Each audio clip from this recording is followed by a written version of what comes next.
What's the busy trap?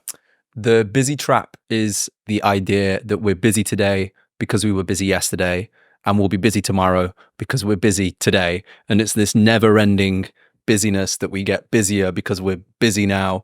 Weirdly, I was looking at Google Trends earlier, and if you look at the word busy from 2004, it's like the Apple stock price. It just, each year, we get about 10% more busier. And we're constantly hitting the peak every single year of people searching the word busy. Right, so busyness is getting busier. Yes. Right. And what do you mean when you say that you waste years not being able to waste hours? So this is a quote from Amos Tversky, who was Daniel Kahneman's writing partner on Thinking Fast and Slow.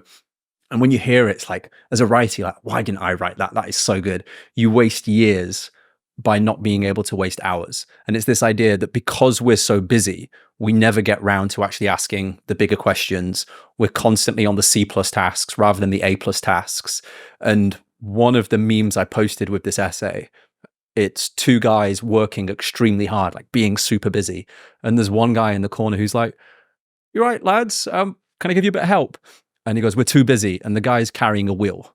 And these guys are carrying everything, but they're too busy to realize that there's a wheel out there. And I think Tversky's point with that is, by having a few extra hours in your schedule, you may change your annual direction here or there. But if you're constantly compressing everything into some kind of maximum efficiency, you end up wasting years as a result. Why is the busy trap a trap? Why do we default to busy as opposed to defaulting to lots of spare time?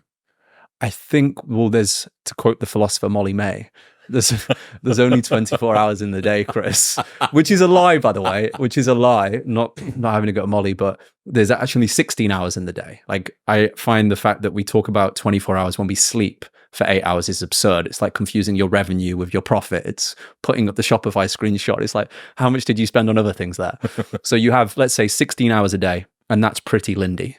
Like, that's been consistent throughout human history, our experience of time. Meanwhile, the amount of activities we can now do, the amount of content that gets uploaded to YouTube every minute, the amount of Slack messages that are coming through, the amount of emails that are coming through, the beauty of digital systems is it's so high leverage. As you're sat here right now, there's probably 5,000 people watching a clip of Chris as we speak in the next couple of minutes.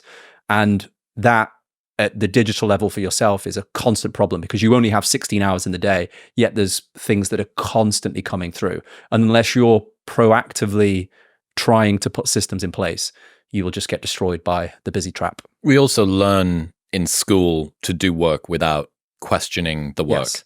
So one of my old essays was this point around it's a lot of the behaviors from school that you were rewarded for, you ultimately get punished for later in life.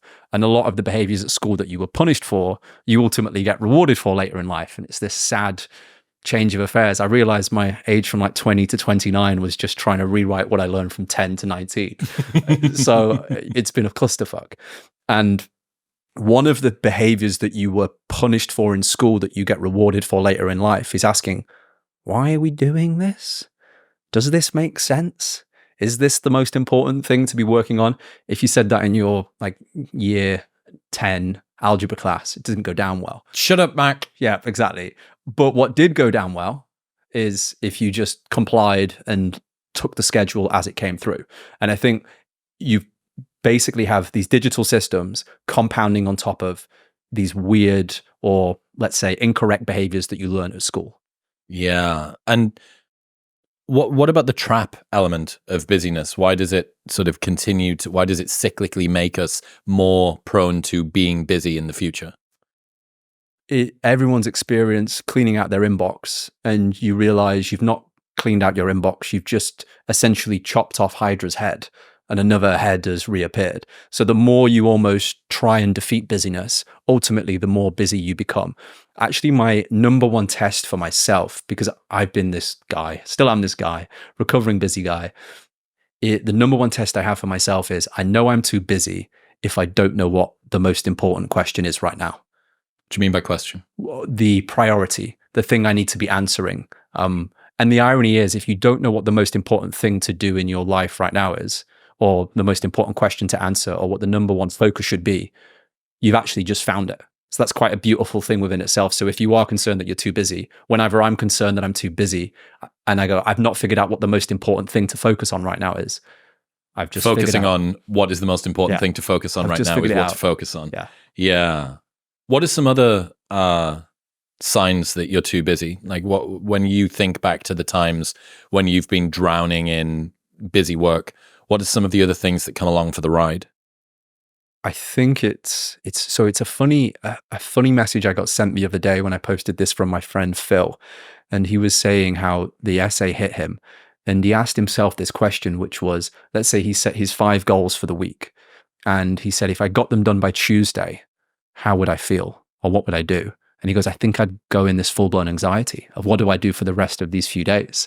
And the irony is, he goes, that problem means that it just stretches out throughout the week, versus if he just said to myself, how about I sprint, get everything done by Tuesday, then I'm relatively free Wednesday, Thursday, Friday. But this busyness, because you're so busy, you constantly need to stay busy. You're addicted to that feeling. You're like the rat when the cheese comes out. Whenever I've found I'm too busy, is I know that Peter Drucker has this great thing called the activity trap, which is essentially the idea you have your activity and you have your output. And your activity is just inputs going in the system, doing things, replying to messages, clicking buttons and moving around and feeling like you've done something. But often at the end of the day, nothing's happened. So the activity trap is, if you stress activity, you don't necessarily increase output. Whenever you stress output, so the end result, you'll always improve output, but you'll often actually ironically decrease activity. So the biggest thing for me is, if I'm sat there at the end of the day and I'm feeling exhausted, I'm like, what's actually got done? Yeah. Well, yeah, not what did I do, what got done. Yes. Because what I did doesn't actually always result in something being done on the other side. What was that Andy Groves quote that you told us in Miami? It gave me goosebumps, this one. The quote is, there's so many people working so hard and achieving so little. What's that mean to you? It's the type A personality trap, which I easily fall into, where you end up exactly what my friend said earlier, where they would rather get their 5 goals done for the week on the Friday, so they're constantly feeling busy, than actually done sooner. What it means is there's so much inputs going into the system without any outputs. And because we're so busy, we never actually get time to question the outputs that we're producing. There's another element of this, especially for people that work in offices, right? The demonstration of effort. You know, you're not cranking widgets. You can't see the bucket of widgets to be cranked to the one you're cranking and the bucket of widgets that you have cranked today. So how do people demonstrate their work, their effort, their optimizing for signals of busyness, which is always being the quickest person to reply? Didn't you tell me that some dude in your Slack channel was the only guy in the entire company that checked Slack on Christmas Day? Yes. Yeah. He's incredible, that guy, Bradley. So, yeah, I mean, Slack's a problem itself. I was thinking, and I'd be surprised if we don't look back 5 to 10 years from now about how broken Slack is, because sometimes I'll check Slack like a social network. I'm just like refreshing the feed just to see what's going on. What's going on? Yeah. Even in channels that you're not supposed to be supervising, you just happen to be in because you're an admin. Yeah. So Sam Karakas, the guy that could have butchered his last name there, but fuck it. The guy that runs Levels, he said it was a study recently where the average tech worker checks Slack every 7 minutes, which is quite an absurd idea for people that are trying to increase outputs, to be constantly moving things, just messages and bits back and forth. What about energy? How does sort of energy flows throughout the day play into the busy trap? Yeah, I think the law I found with my own personal energy levels is that if I don't proactively schedule things in that increase my energy, they'll never happen. And if I don't proactively defend things that decrease my energy, they will eat up my calendar. It's kind of like running a business. It's almost like the laws of physics, that your revenue is trying to go down every day and your costs are trying to go up every day. And it's exactly the same with energy. And I weirdly found this when I was traveling or when I'm going through super stressful periods of life, that the natural idiot brain that I have is, when I have, imagine your energy levels like inflows and outflows, like an engineering system. Whenever there's lots of energy outflows on the system, i.e. I'm super stressed, i.e. I'm traveling right now, the natural weird thing that we do is to turn off all the energy inflows. To give ourselves more time to work on the outflows. And then you end up completely burnt out. Whereas actually what you need to do is crank up the energy inflows more to deal with the higher costs on the system. Last week I tweeted, there's no such thing as being overworked, only underrested. Yes. Yeah. How much truth do you think's in that? I think it was one of the, I forgot which president it was, who said that I never stand up when I can sit down, and I never work stood up when I can be working sat down, and I never work sat down when I could be lay down. And even Churchill, when you think about grinding, like Churchill, World War II, like that's some like serious Sigma grind set right there, like the apex. And even him, like taking multiple naps throughout the day. That's one of the reasons how he managed to work throughout the nights. And yeah, that concept of there's no such thing as under rest. There's just, there's no such thing as being overworked. There's just under rest makes so much sense from a utility perspective. It might not necessarily be true, but it reframes it. I think it's one of those things that probably doesn't work in theory, but does work in practice, where you can pick that apart as a pithy little aphorism. But if you actually think about what your felt experience of being a very busy person in the world is like, have you ever been overworked when you haven't been underrested?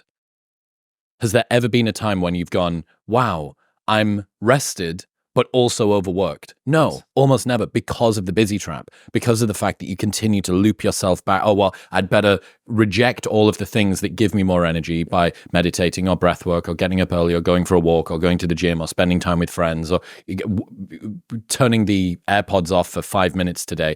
You don't do any of those things. So it's kind of a sort of a self answering question, yes, which is that those two things are the same for most people. They're not the same in theory, but in practice they are. Being overworked and being underrested are the same thing. They're two sides of the same coin. And you can have scenarios where you've not worked in weeks, but you've been on TikTok 9 hours a day.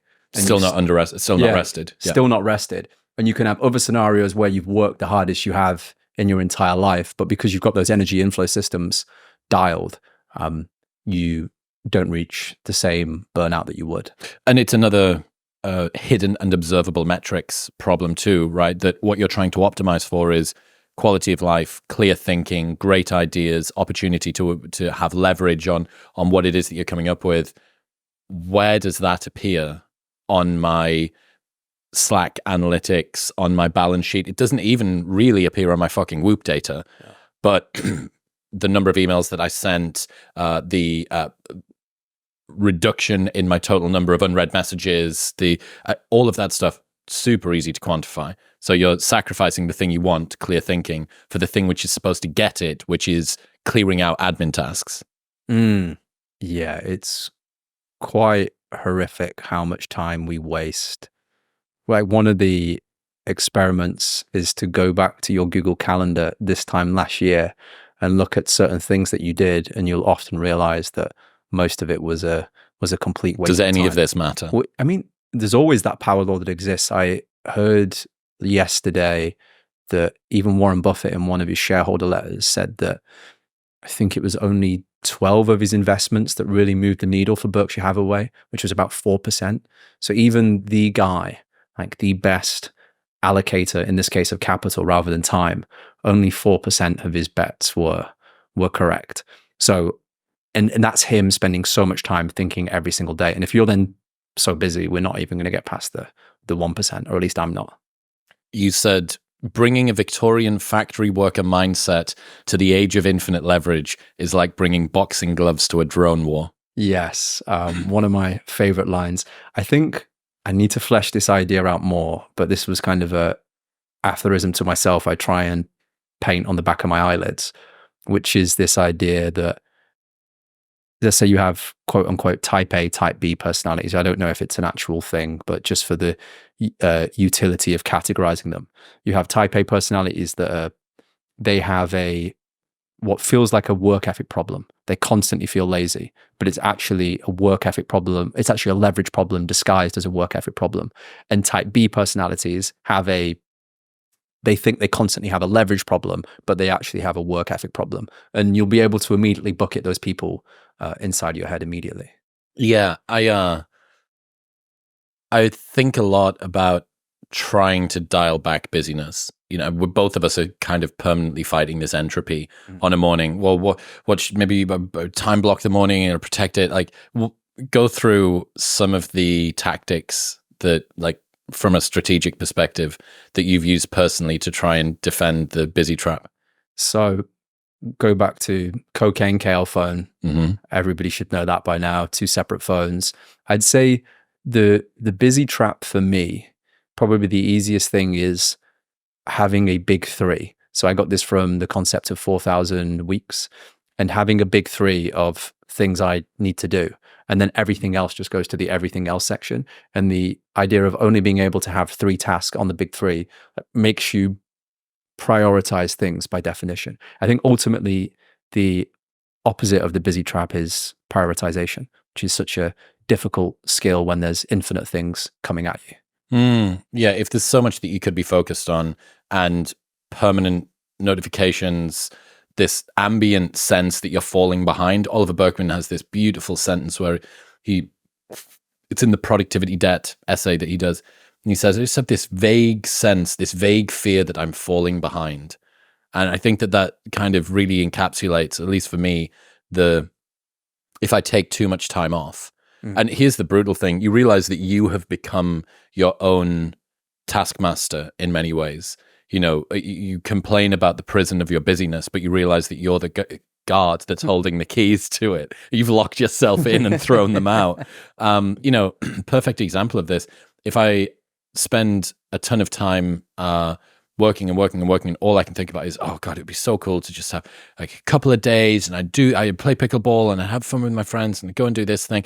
And about 10 hours into the first day of that, I think, I really could do with getting a bit of graft done. What if I just, there, and then you smack up with a little bit of Slack, or you get on an email, or you do, you complete a little bit of work. So yeah, we are the prison guards of the jail that we're complaining about in many ways, which actually, I think when people fully realize this, which everyone listening will have done because we've spoken about it a lot and they're all reasonable, there's a lot of shame that can come along with that too, which adds another layer of difficulty on top.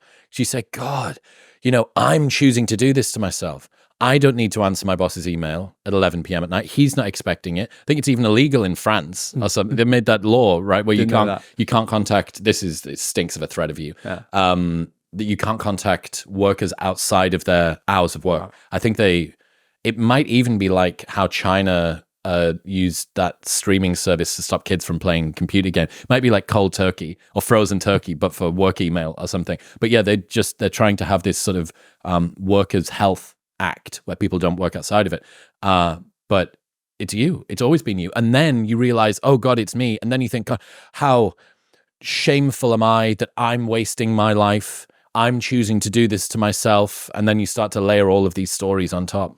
Yeah, I came up with this idea of the midwit review, the midwit week review, which was previously I'd done like end of week reviews, and it'd be like a fucking 3-hour session. There's like 60 different points.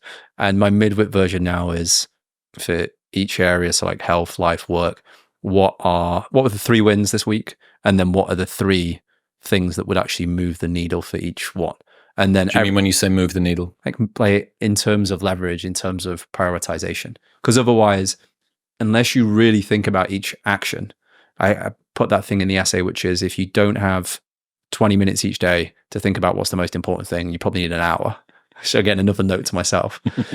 And what I mean by move the needle is I think probably one of the underpinnings of the busy trap is that you never really write down your hypothesis like a scientific experiment. You never say, okay, of these, so there's option 1 I can do today, I can reply to this Slack message or all these Slacks. Option 2, I could build out this new marketing funnel that will take me 2 hours. Option 3, I could go see my parents, whatever it is, like in terms of that, and then actually mapping out, okay, according to all my different priority areas, what's that's going to deliver. It's much woollier in life, I guess, but from a business perspective, we very, very rarely ever go, okay, here's the 5 decisions we can make.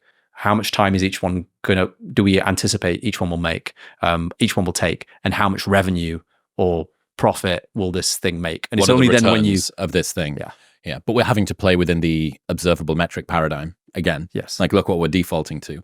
Say, well, quality of life, time with parents, the sanity of the internal texture of my mind, profit. I can see that on a balance sheet. In other news, this episode is brought to you by Momentous. They make the highest quality supplements on the planet. I've fallen in love with their Whey Isolate protein powder, which you'll see actually doesn't even have the seal on it because this is my one from home. If you've been struggling to hit your protein goals, Momentous's grass-fed whey is a super convenient and tasty way to get extra protein into your diet, which will promote lean muscle mass and help with your recovery. Plus, it's NSF and Informed Sports certified, meaning that even Olympic athletes can use it because that is how rigorously it's tested. What you read on the label is what's inside the product and absolutely nothing else. Best of all, there is a 30-day money-back guarantee, so you can buy it completely risk-free, and if you do not like it for any reason, they will give you your money back. Plus, they ship internationally. You can get up to a 32% discount site-wide off everything, including their protein, by going to the link in the show notes below or heading to livemomentous.com/modernwisdom. That's livemomentous.com/modernwisdom.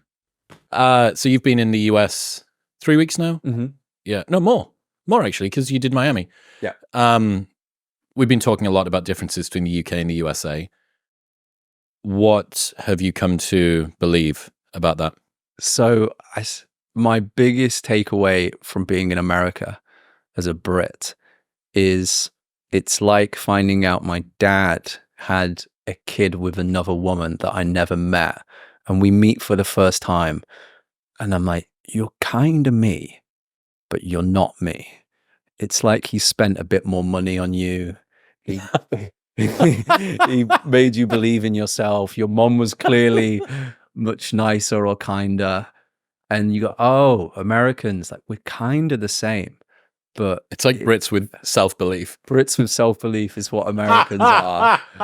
Is one of the different. There's lots of pros and there's lots of cons for both. But that was my overwhelming takeaway. The second biggest takeaway I have is that Brits don't really truly realize how impactful the British accent is until you leave Britain. And the metaphor I came up with for describing the British accent to Brits is, imagine everywhere else in the world, there's a salmon famine, right? And the British accent is like selling salmon. And the only place in the world where there's an abundance of salmon is in the UK. So if you're there using that, it basically gets you nothing in the UK, but you suddenly leave or go outside anywhere the UK, else and you're exotic. Anywhere else. And they think you're smarter. They think you're more attractive. Yeah. Americans often ask me when they talk about that, and I do think it's true, that Brits have an unfair advantage in America of being seen as more learned. Like everyone presumes that we're part of the aristocracy or something. And they often ask me, well, what do you think of American accents in the UK? And that was a really interesting question. I was like, I actually don't know. I think it's like, certainly for me, on girls, it's like kind of sexy. It feels that feels exotic in some way. Definitely energetic, overly enthusiastic and excitable. Especially when you've got one American in a bunch of Brits. When you're the Brit in a bunch of Americans, oh, well, you know, everyone's just sort of excitable and first line cocaine energy. But when you drop one American in a like Newcastle or something, oh my God, who is that? It's a nuclear warhead surrounded by a bunch of swords. Yeah, I think since being here, you know, it's made me reflect on the UK. I hate being disparaging about the UK. Like, it's the country that gave me and you our start. We both went to university there. We both had our first jobs there. We both built businesses there. I think we're both in one form or another still registered. You'll be on Company's House in some vestigial old fucking thing. And I really wish that I didn't sort of talk badly about it, but you sent me a tweet last week and I've been watching Bald and Bankrupt. It's an awesome YouTube channel. Yeah. I invited him on the show. He replied. He said he'd love to, but he's actually trying to actively wind down his public exposure. So he said he keeps getting asked for too many selfie photos in Tesco. And he does strike me as the kind of man that probably doesn't want to be overexposed. You know, he was doing, for the people that don't know, this guy who does kind of like dark tourism stuff, he got trafficked across the border into Mexico. He was detained in a Russian jail for a while. And then he decided he was going to take on the final boss of dangerous places, which was seaside towns of the UK. And he just travels around sort of looking at all of these bad places. And you sent me that tweet last week, which I think nails it, which is the UK has the 6th largest economy in the world, but people are confused. The UK doesn't have the 6th largest economy in the world. London has the 6th largest economy in the world. It just has a really poor country attached to a very rich city. Yeah. And then there was another one, which was US universities. So I think in the top 10 universities in the world, the UK has 3 and the US has 3. Yet the US outputs 5 times, those US universities output 5 times the number of entrepreneurs that those UK universities do. So in theory, these people are as intelligent as one another across that. I think it's Oxford, Cambridge, and another university. King's, maybe Durham? Maybe, yeah. And what's interesting when you go across global university rankings and outputs of entrepreneurs in the study that was shared, the UK university, which was Oxford, so that's the number 1 for entrepreneurial output, was 50th across the whole world. Despite the fact we rank so high in education, yet actually transforming that into entrepreneurship doesn't seem to happen. And I wonder again whether that's the self-belief thing. You also see this weirdly, and I could be mistaken here. I have this bias that I think Brits are fundamentally more funnier than Americans. However, way more great stand-up comedians that are American than British. Like we have Ricky Gervais, we have Jimmy Carr, and then in terms of global appeal outside of that, there's not a huge amount more. And my theory behind that is, so why do you have the funniest people, yet not the biggest stand-up comedians out of those names there? And I think the same crabs in a bucket mentality that makes people so funny, because we can shoot people down and shoot ourselves down, is the same thing that makes it absurd as a concept to go and get on stage and say, I want to be a funny person. Like that in the UK. So I think the funniest guy in the world right now is probably in a Greg's in Wigan, or he is in a pub in Portsmouth. And because of that crabs in a bucket mentality, Americans are way more likely to get on stage and go, I want to be a funny person, because that's part of the American DNA. Meanwhile, the Brits, who I think are actually funnier, don't end up doing as much stand-up entrepreneurial as well as spirit. Entrepreneurial, yeah. But you know, even within that sort of self-belief, it's one and the same. I think it's agency, it's the preparedness to go against the grain, and you know, this. We're going to talk about subprime audiences later on, but you know, this audience is like, I would say like it's full of like A's and double A's of people, especially the ones from the UK. And I think the reason that this resonates, I'm not saying it to disparage the UK, I don't think either of us are, but to kind of reassure the people for whom they feel a little bit like square peg in a round country that's sat in the UK, you know, some normal town, you're in fucking Wakefield or Carlisle or Middlesbrough, Rochdale, wherever you are. And you think, God, you know, this is the sort of conversations I really love to have. These is the kind of thoughts that I think about, and I really want to have big dreams for myself. And then I just really struggle to resonate with the people around me. I really, really fail to do that. And I think I wish that I'd had, when I was younger, more reassurance that I wasn't the problem. You know, there's no value judgment. People that have big dreams, people that don't have big dreams, but there's nothing inherently wrong with you having those dreams. And there's no reason that you should be castigated or have the piss taken out of you because you want to do something different, because you don't intend being born, living, working, and dying within the same 20-mile radius of you know, where your parents grew up. Yes. But even at a walking around level, you see this. So if you walk around America, there's flags everywhere. There's kind of pride in the nation. If you walk around the UK and you see a flag, you go, oh, fuck. EDL member. There might be a Nazi, which is crazy. Unless there's a football tournament, then everybody does it. That's the weird paradox of the UK. Yeah. So it's even at that level, you see this kind of pride at the nation level. And at the UK, it's almost like this weird autoimmune condition. Do you have any idea why the British football team uses 3 lions rather than the St. George's Cross? Don't know. Isn't that interesting?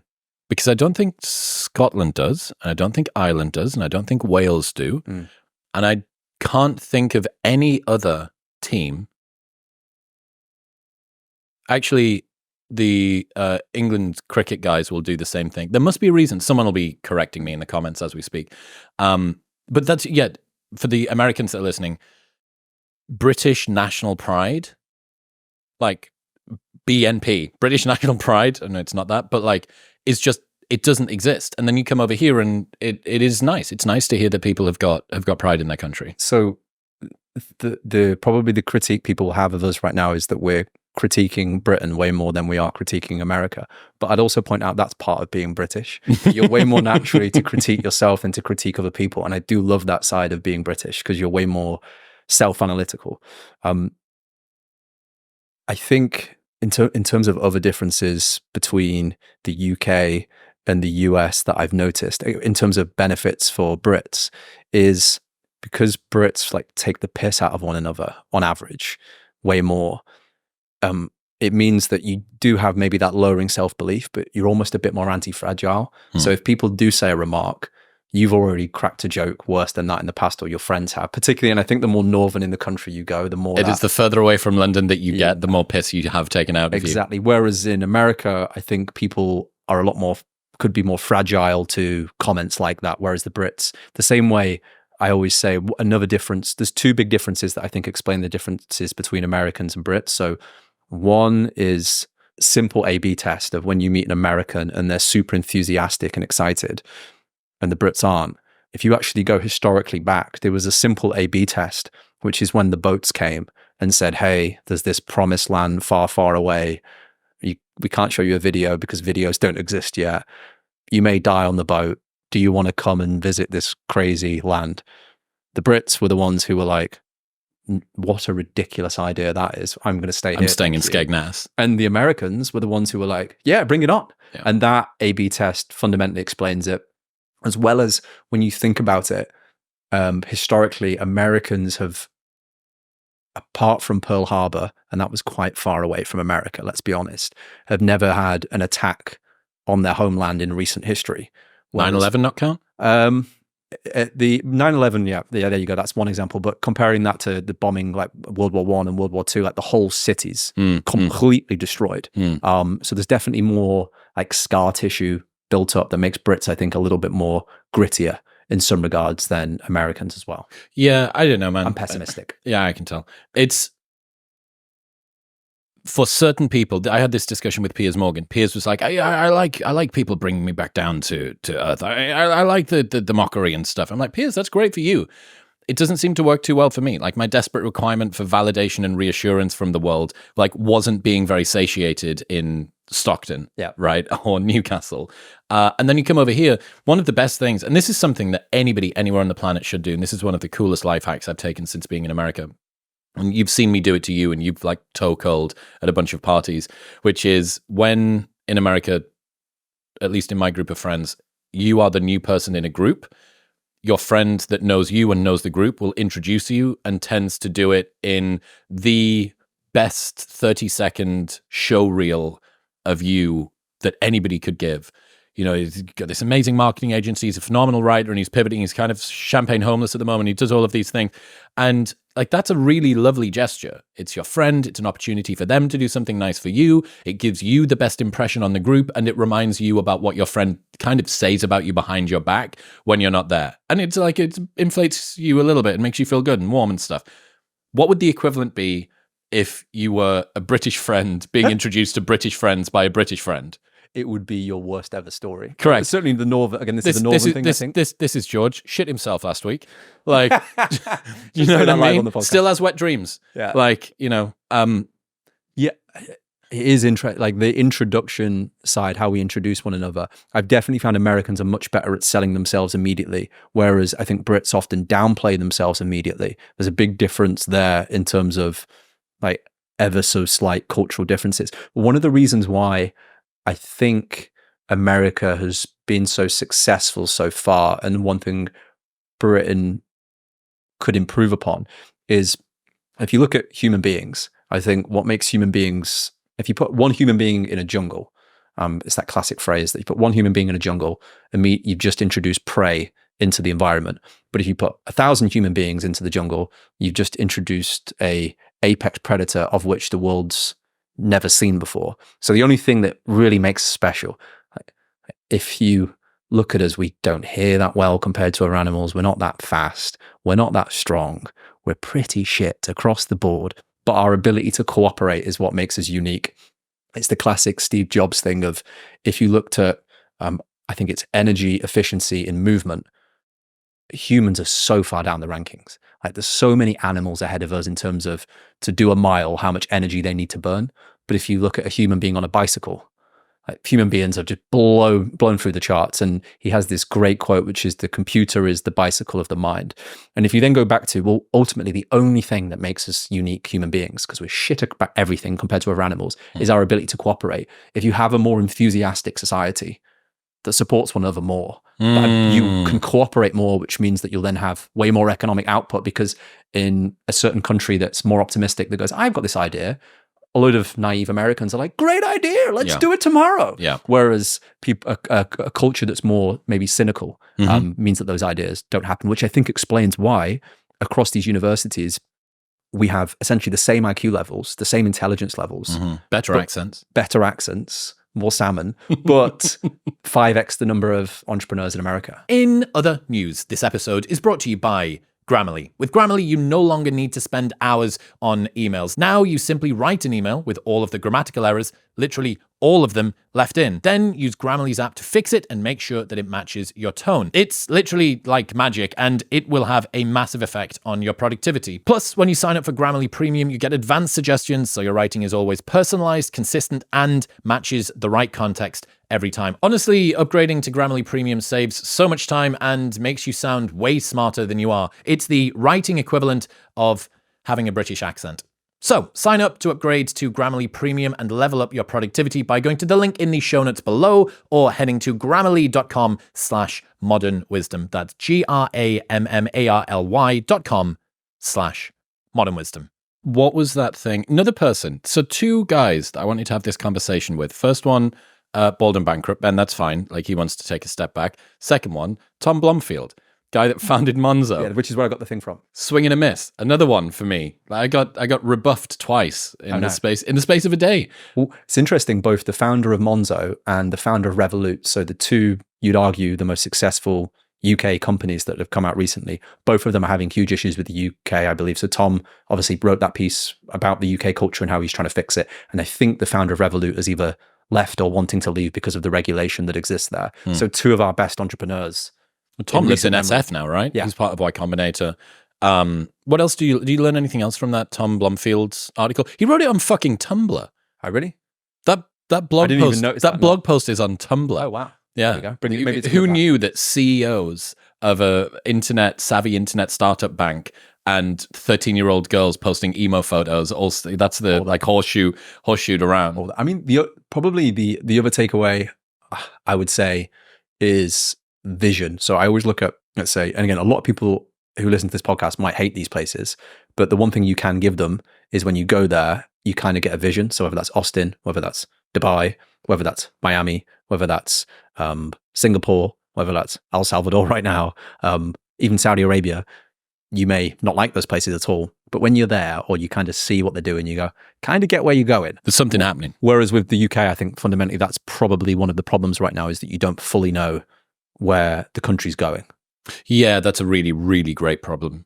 Great point. I reached out. I got Dominic Cummings' email. I got his personal email address, so I reached out to him. So last time we were on the show, we spoke about how the head of cybersecurity for the UK government job role title was at 65 grand a year. Someone's now made the meme of that original screenshot with, I think it's the TikTok. Yes, some person who might be high of cybersecurity at TikTok. It's like 360 grand a year. It's like, wow, the contrast is there.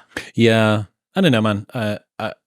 Part of my live show is me saying that I want to make enthusiasm great again, and re-import the American enthusiasm back over to the UK. That being said, no matter where you're from, I think that you have the opportunity to be the enthusiastic person. And I've been really getting into direct communication instead of shadow sentences recently.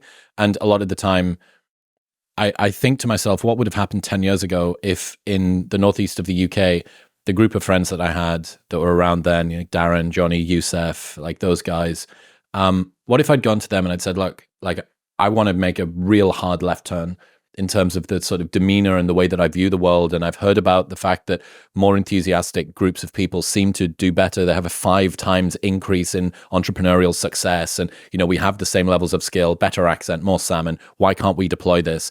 I really want to try and cultivate the most positive friend group that we can. Why don't we just try this? Why don't we like pretend to be British American or like British Saudi or whatever you want to be? Why don't we try and do that? And I wonder how much direct communication in that sort of a way, in a safe space where there isn't one person in the corner that's always going to default to gay, like because that person, everyone, it's like a regression to the mean. It's like regression to being mean. You know what I mean? Like the meanest person in the room is the one that everyone defaults to because that person always seems less naive. They seem a little bit sort of more sardonic and smart and cool. And again, if you're American, and this is, I don't like being around those people at all. Go to the UK for a couple of weeks and they are everywhere. But yeah, Tom Blomfield's article on Tumblr about the difference between the UK and the US, I think is fascinating. And that just as a frame, what a phenomenal frame to say the UK isn't a successful economy. London is a successful economy that has a poor country attached to it. So to flip the script though, so we don't get lots of angry Brits, we already do. What do you miss about the UK, or you think the UK has as strengths over America? Because I would say America definitely has greater blow-up risk. Like I could easily imagine a scenario where the US goes to civil war quicker than the UK does. I would imagine that there's many more people, many more entrepreneurs that have gone bankrupt in the US because they're just swinging for the fences a lot more. It's my belief that most people who do things like entrepreneurialism from a good standpoint are more risk averse than they are prepared to deal with risk. So most people actually need to crank that up. They need a little bit more encouragement. Things that are problems in America is certainly that. There are blind spots that many of them have. There's an entitlement that a lot of Americans have too. You know, think about the fact that as you're coming up through school, maybe less so now when America is the most, you know, misogynistic, xenophobic place on the planet. But for the most part, up until maybe about 5 or 10 years ago, children were promised the American dream is still alive and well, blue sky thinking, helicopter vision, will loop back by end of week. And if that's what you've been told as a child, and then you arrive in adulthood and you're not given that, you throw your toys out of the pram. This wasn't the world that I was told. And I think that that's why the entitlement and the victimhood culture is more propagated in America. And it isn't in the UK, because all hopes and dreams that you had for a life that was remotely good are just stamped out of you. You know, to so many people in the UK, and this isn't a knock, to so many people in the UK, success is getting a solid graduate job at 23 on 35, 40 grand a year, and then slowly climbing the corporate ladder to make 6 figures by 40, and then to retire with a solid pension toward the end of life. The British dream. Yeah, that is the British dream. And it's much more on a set of train tracks. There's fewer variations. And again, that is a perfectly acceptable, perfectly successful life. But more people slot themselves into that because they don't think about stuff going in other directions. I think the opposite problem occurs in America, which is kind of the paradox of choice. Well, I can do anything I want. I basically got 50 countries attached within one big continent. I can go wherever I want. I can work there. I can use the same currency. I can speak the same language. I've got the light, all of the things. What should I do? I don't fucking know. Way more homeless people. Yes, way more prescription drugs. I wrote about that in the What is Neglected by the Media, but will be studied by historians, that I think 5 of the top 5 news networks in the US, either the number 1 biggest advertiser or the number 2 biggest advertiser is a pharmaceutical company, which as a Brit sounds absurd. And there's only 2 countries in the world that's allowed. New Zealand, Australia? New Zealand and America, yeah. So that's definitely a difference. But I think one of the things that you mentioned there is that ability for each state in America to have a lot more control. And it feels like if you don't like what's going on in this state, you can move to a different state and you can run these A/B tests. Whereas in the UK, as you mentioned, London has this stranglehold. It's that thing I used to say to Americans when I was explaining the UK is in the US, if you want to get into tech, you go to San Francisco. If you want to get into finance, you go to New York. If you want to get into entertainment, you'd typically go to LA. If you wanted to get into politics, you'd typically go to Washington. In UK, it's London, London, London, London. And obviously that's changing. Manchester's beginning to boom a little bit. But if we could begin to decentralize things a lot more, that Newcastle could go, you know what, we're going to be the AI capital. And if you come here, we're going to have all these incentives. That would be the YI fascinating. Why? Oh, yes. Fucking got it. There we go. All right. Why do you say that adults don't exist? Oh, fucking hell. This is probably my most, when I had this idea, somebody asked the question of if you could have something on the billboard for everybody to see, what would it be? And it would just be adults don't exist. And it's just a big mistake of mine, like having not that much agency growing up and still at times trying to improve it, where you constantly think there's this adult class out there. And again, it kind of comes from the education system of teachers. You have these teachers and they've kind of figured out life and they're giving you all this advice and these are adults. And I say there's kind of two red pills that make you realize that adults don't exist. So the first one is when you go to college or university and one of your friends or people that you know who's just so like all over the place, unintentional, hungover all the time, doesn't know what they want to do with their life. And they go, thinking of becoming a teacher. And you go, hold on. Were all my teachers, or was a significant amount of my teachers that person who just didn't know what they wanted to do? And I put them on this pedestal. So it's this kind of low agency mindset of thinking that there's these emperors out there that are wearing these beautiful clothes. And there's these CEOs, there's these politicians.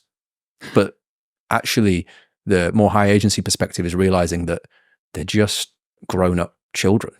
Like they were a sperm cell that fertilized an egg that came out screaming, that looked at things around them, learnt this language, and puberty kicked in, and then they're a quote unquote adult. And the other realization you have is when you're 15 and you meet like a 25-year-old, you go, wow, 25, that's like old. That's an adult. And you become 25 and you go, I still don't. When am I going to become an adult? When am I become an adult? And you realize, oh, 30 is the same. And I think it'll just be the same all the way throughout. So these adults just don't exist. Yeah. I have this sort of undue respect, I think. And I place an awful lot, I did for a long time, similar to yourself, place an awful lot of credence in authority. I think this is a big British thing too. Like, Brits love a queue, love queuing, can't wait to queue. And that sense that the people in charge know what they're doing. They've got it all sorted. Think about America. Think of a perfect example of this. Perfect example, not to bring it back to the UK-US thing. Look at the first dose vaccine uptake in the UK compared with the US. I think first dose in the UK will probably by now be 96%. It was at least 92 a couple of years ago. So 96%. I think the US, it wasn't even 2/3. So there are so many more people on this side of the pond that are prepared to say, I don't think the people in charge know what they're fucking doing. Yeah. I have distrust in our officials, in the people that say that they are beyond us. I wonder whether this is at least in part downstream from having a monarchy. Your Highness, it's someone that is raised above us. Highness, right? You're literally positioning yourself. This is an Alex O'Connorism. Argued with Piers Morgan about this. I put a lot of undue weight in the words of people who knew no more than me. And it's that same thing about business degree lecturers at university. Like, these are the people teaching you about business. What is the outcome you want to be successful at business? Okay. If you were successful at business, would you be teaching business in a UK, Newcastle University? Probably not. I'd probably be busy running my business. Not everyone's Scott Galloway swanning in to give a community speech once every quarter and saying that he still teaches at NYU Stern. It's like an honorary position for Scott Galloway. Yeah. Meanwhile, he paid 14 mil in taxes last year. Yeah. Like, he's got proof in the pudding. But yeah, I think it's idiots all the way up. And it's the same for any industry that you care about, whether it's status, whether it's athletics, whether it's podcasting, whether it's like any of the people that you respect probably don't have that much of a clue about what they're doing. They all fumbled through the number of people that I've met that have a really well constructed thesis, first principle, fundamental view of why they do the things they do, how the world works, why they've got to the place that they are. Almost everybody just stumbled into it. That was that thing from my live show that adulthood is like being pushed down a set of stairs at age 18 and trying to catch your feet until you die. Just permanently building it as you go. Like, oh, fuck, we're in the air. Like, all right, we put a wing on the plane and let's get a propeller and let's do this thing. Yeah, I come back to one of the problems with adulthood as well is during childhood, there's these milestones that you have. Not being able to talk, like being able to talk, walk. I guess it's the reverse order. Then first grade, second grade, third grade. Oh, you have these big birthdays every single year that people celebrate. GCSEs in our case, A levels, or middle school, high school, whatever they have out here. And then adulthood. And it's pretty much mortgage, wedding, like death, funerals of other people. Kids, maybe. Kids. Kids being born. Mortgage, wedding, kids, funerals of loved ones, then your own funeral. So there's so few milestones. What's really interesting is COVID then acted as quite an interesting milestone now, whereas when you talk to people about COVID, there's a before COVID moment and an after COVID moment. And I actually think it's interesting when you get to experience other cultures for the first time and you go, of course, that's such a better way of doing things. So in the Jewish community, they celebrate bar mitzvahs, which is a big coming of age when you're 13.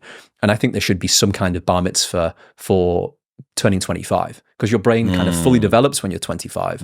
And it's when it's Speak for yourself. 25. Yeah, I know, still struggling. It's when the rail guards of life are like fully released at 25 as well. You have some friends who are in prison. You have others that are like selling NFTs online. You have this person who has 3 kids, and it feels like 25. What's that Benjamin Franklin quote of the average person dies at 25 and isn't buried until 75? I think we should probably do more milestones in adulthood, because if not, you end up, to loop back the conversation to the start, in the busy trap, and it just, before you know it, it's all gone. You've run through everything without any milestones. We'll get back to talking to George in 1 minute, but first I need to tell you about AG1. 90% of Americans are not getting the nutrients. Didn't think I was going to catch that, did you? Yes, 90% of Americans are not getting the nutrients that they need every day to be healthy. AG1 provides daily nutrients and gut health support in one comprehensive, convenient, and tasty daily drink. The average supplement is tested for 10 contaminants. AG1 is tested for 950, including pesticides, heavy metals, toxins, and more. Plus, it's NSF certified for sport, meaning even Olympic athletes can use it, so there is guaranteed no banned substances or unsafe contaminants. If you're not sure about trying it, there is a 90-day money-back guarantee, so you can buy it, use it every single day for 3 months, and if you do not like it, they will give you all of your money back. That's how confident they are that you'll love it. Right now, you can try AG1 and get a free 1-year supply of vitamin D3 and K2, plus 5 free AG1 travel packs with your first purchase by going to the link in the show notes below or heading to drinkag1.com/wisdom. That's drinkag1.com/wisdom. I had this take where I wanted to normalize girls getting a single round of IVF with egg freezing for their 21st birthday. I think that if you could instantiate that into culture, I think that would result in an awful lot more freedom for women.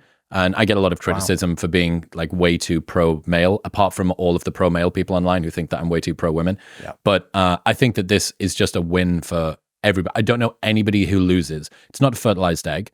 So the abortion community debate doesn't have a problem with it, presumably, unless they have a problem with every period that a girl has, which I'm going to guess maybe someone does. But 21st birthday, don't buy them a watch, don't buy them shoes, don't buy them a holiday to Zante with their friends. I mean, it's more expensive. This is, high. It's a significantly bigger investment.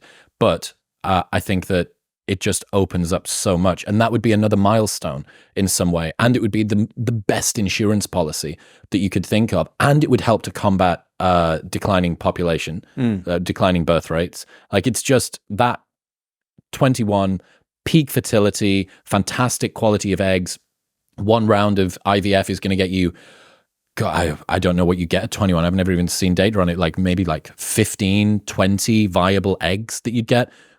Pop it away, put it in the fridge, and then you're 38 and you've worked on your career for a long time, or you're 29 and your partner and you are having fertility problems, whatever. It's straight up optionality. Yeah. And I think that just thinking about where are we missing milestones. I'm going to freeze my sperm. I've got legacy sperm, by the way. I did a ton of research and spoke to a bunch of friends that are like in the IVF world. Legacy sperm in America, at least, is what it seems to be the number one. You know how much it is to get 25 years of frozen your sperm, 2 separate units of frozen sperm, $5,000. Oh, wow. $5,000 for a quarter of a century to freeze your sperm for. And I was like, why? $5,000 is not a nominal amount of money. Like, it's a big amount of money. Why wouldn't I just come in a cup? Yeah, I'm just picturing someone like Youssef trying to do his own home, keeping it in a freezer to try and save the $5,000. Don't DIY it. It's in there next to the Ben and Jerry's. Well, Bill Ackman, I think, had this idea. I could be butchering it, but it was along the lines of, rather than pensions, the government would, when the child's born, put money in the S&P 500 or some kind of ETF. And by the time they're 65, it will be millions. And you could almost guarantee that across every single citizen, versus them having to slowly but surely realize when they're 36 that they probably should start contributing towards a pension. But again, trying to get these ideas to be tested, you would need, looping the conversation around again, multiple states, particularly in the UK, to be able to do that. I don't think it'd be very, very difficult, I think, to get that through the House of Parliament. What is your contrarian take about whether money buys happiness or not? So everybody's probably heard the question, does money buy happiness? And then there'll be a big debate either way. But the correct way to actually answer that question is to say, that is the stupidest question that I've ever heard. And they'll explain why. So we can use an example here. Let's say you've used 95% of your salary to get this crazy penthouse in New York to show off to everybody. And you realize in the first night that your next door neighbor's P. Diddy. And it's just having these like wild, loud orgies all night. And it's just beating his wife in the corridor outside. Yeah. A nightmare to live next to, right? In that case, did money buy happiness? Actually, money might have bought misery. Let's say you then go on Amazon Prime and get those earplugs, silicone ones that mold to your ear, that block out all noise, and it costs you $10. Well, in that case, a little bit of money bought a lot of happiness. So the problem with this phrase, does money buy happiness, is it implies all money is created equal and all happiness is created equal. And you can see, if you ask the question, so when people ask you that question, the best question to reply with is, does money buy good investments? Well, I know some people that have bought depends what you incredible stocks really early on. And I know some people that have bought Bitcoin 1, 2, 3 and had a terrible time. So ultimately, it completely depends on what you've invested in. So the actual what the question's trying to get to, or what the real answer to the question should be, is that strategic money buys happiness and unstrategic money can buy misery, or strategic money can buy happiness and unstrategic money can buy misery. Exactly the same with investments. So the reason why this question exists is because within itself, it's a presupposition. It presupposes that all money is created equal, and it presupposes that all happiness is created equal, when it's not. It's a completely individualistic thing, like an investment. What is a way to strategically spend money, and what is a way to unstrategically spend money? The honest answer is, and this makes it into a terrible YouTube clip, but the honest answer is that it's so personalized to the individual. By definition, it's what may make one person happy with one purchase may make another person happy with another purchase. I gave you a pickleball paddle. That's brought an awful lot of happiness. Exactly. If I gave that pickleball paddle to Zach, it would become a doorstop. Yes. So it's looking at the cost of thing, service, product, experience, and impact that has on utility your life. Of the person. Utility, yeah. I mean, Zach said the other day at yours that you guys have a sauna that you spent a little bit of money on. Mm-hmm. And he says that is an example of strategic money can buy happiness. Mm-hmm. Yeah. It's a very interesting reframe on the question. And we've spoken about this before. I think both of us are fortunate that we have a low materialism set point. And I've always thought about this as a competitive advantage for people. So if you grew up in a household that was gifts and public presents and stuff were kind of displays of affection, if large things were made out of birthdays and of Christmases, and there was a sort of keeping up with the Joneses mentality, maybe mom or dad were always looking to improve the car and stuff like that, that's fine. But it is likely that as you grow into an adult, you will tie an awful lot of your self-worth and your place in the world to the possessions that you have, or your ability to provide possessions to other people, or maybe the way that they give gifts and possessions to you as a show of their love and affection.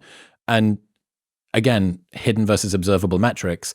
It's very, in a society that is obsessed with more, it is a radically revolutionary thing to say that I have enough.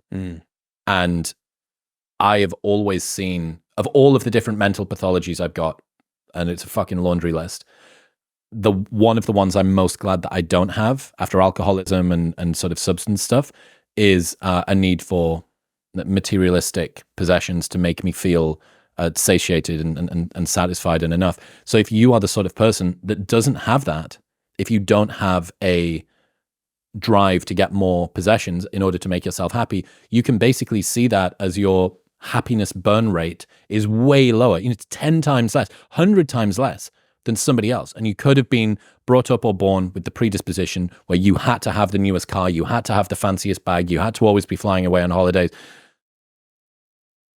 Is it fun? Yeah. But basically that means that your operating costs as a human are way higher.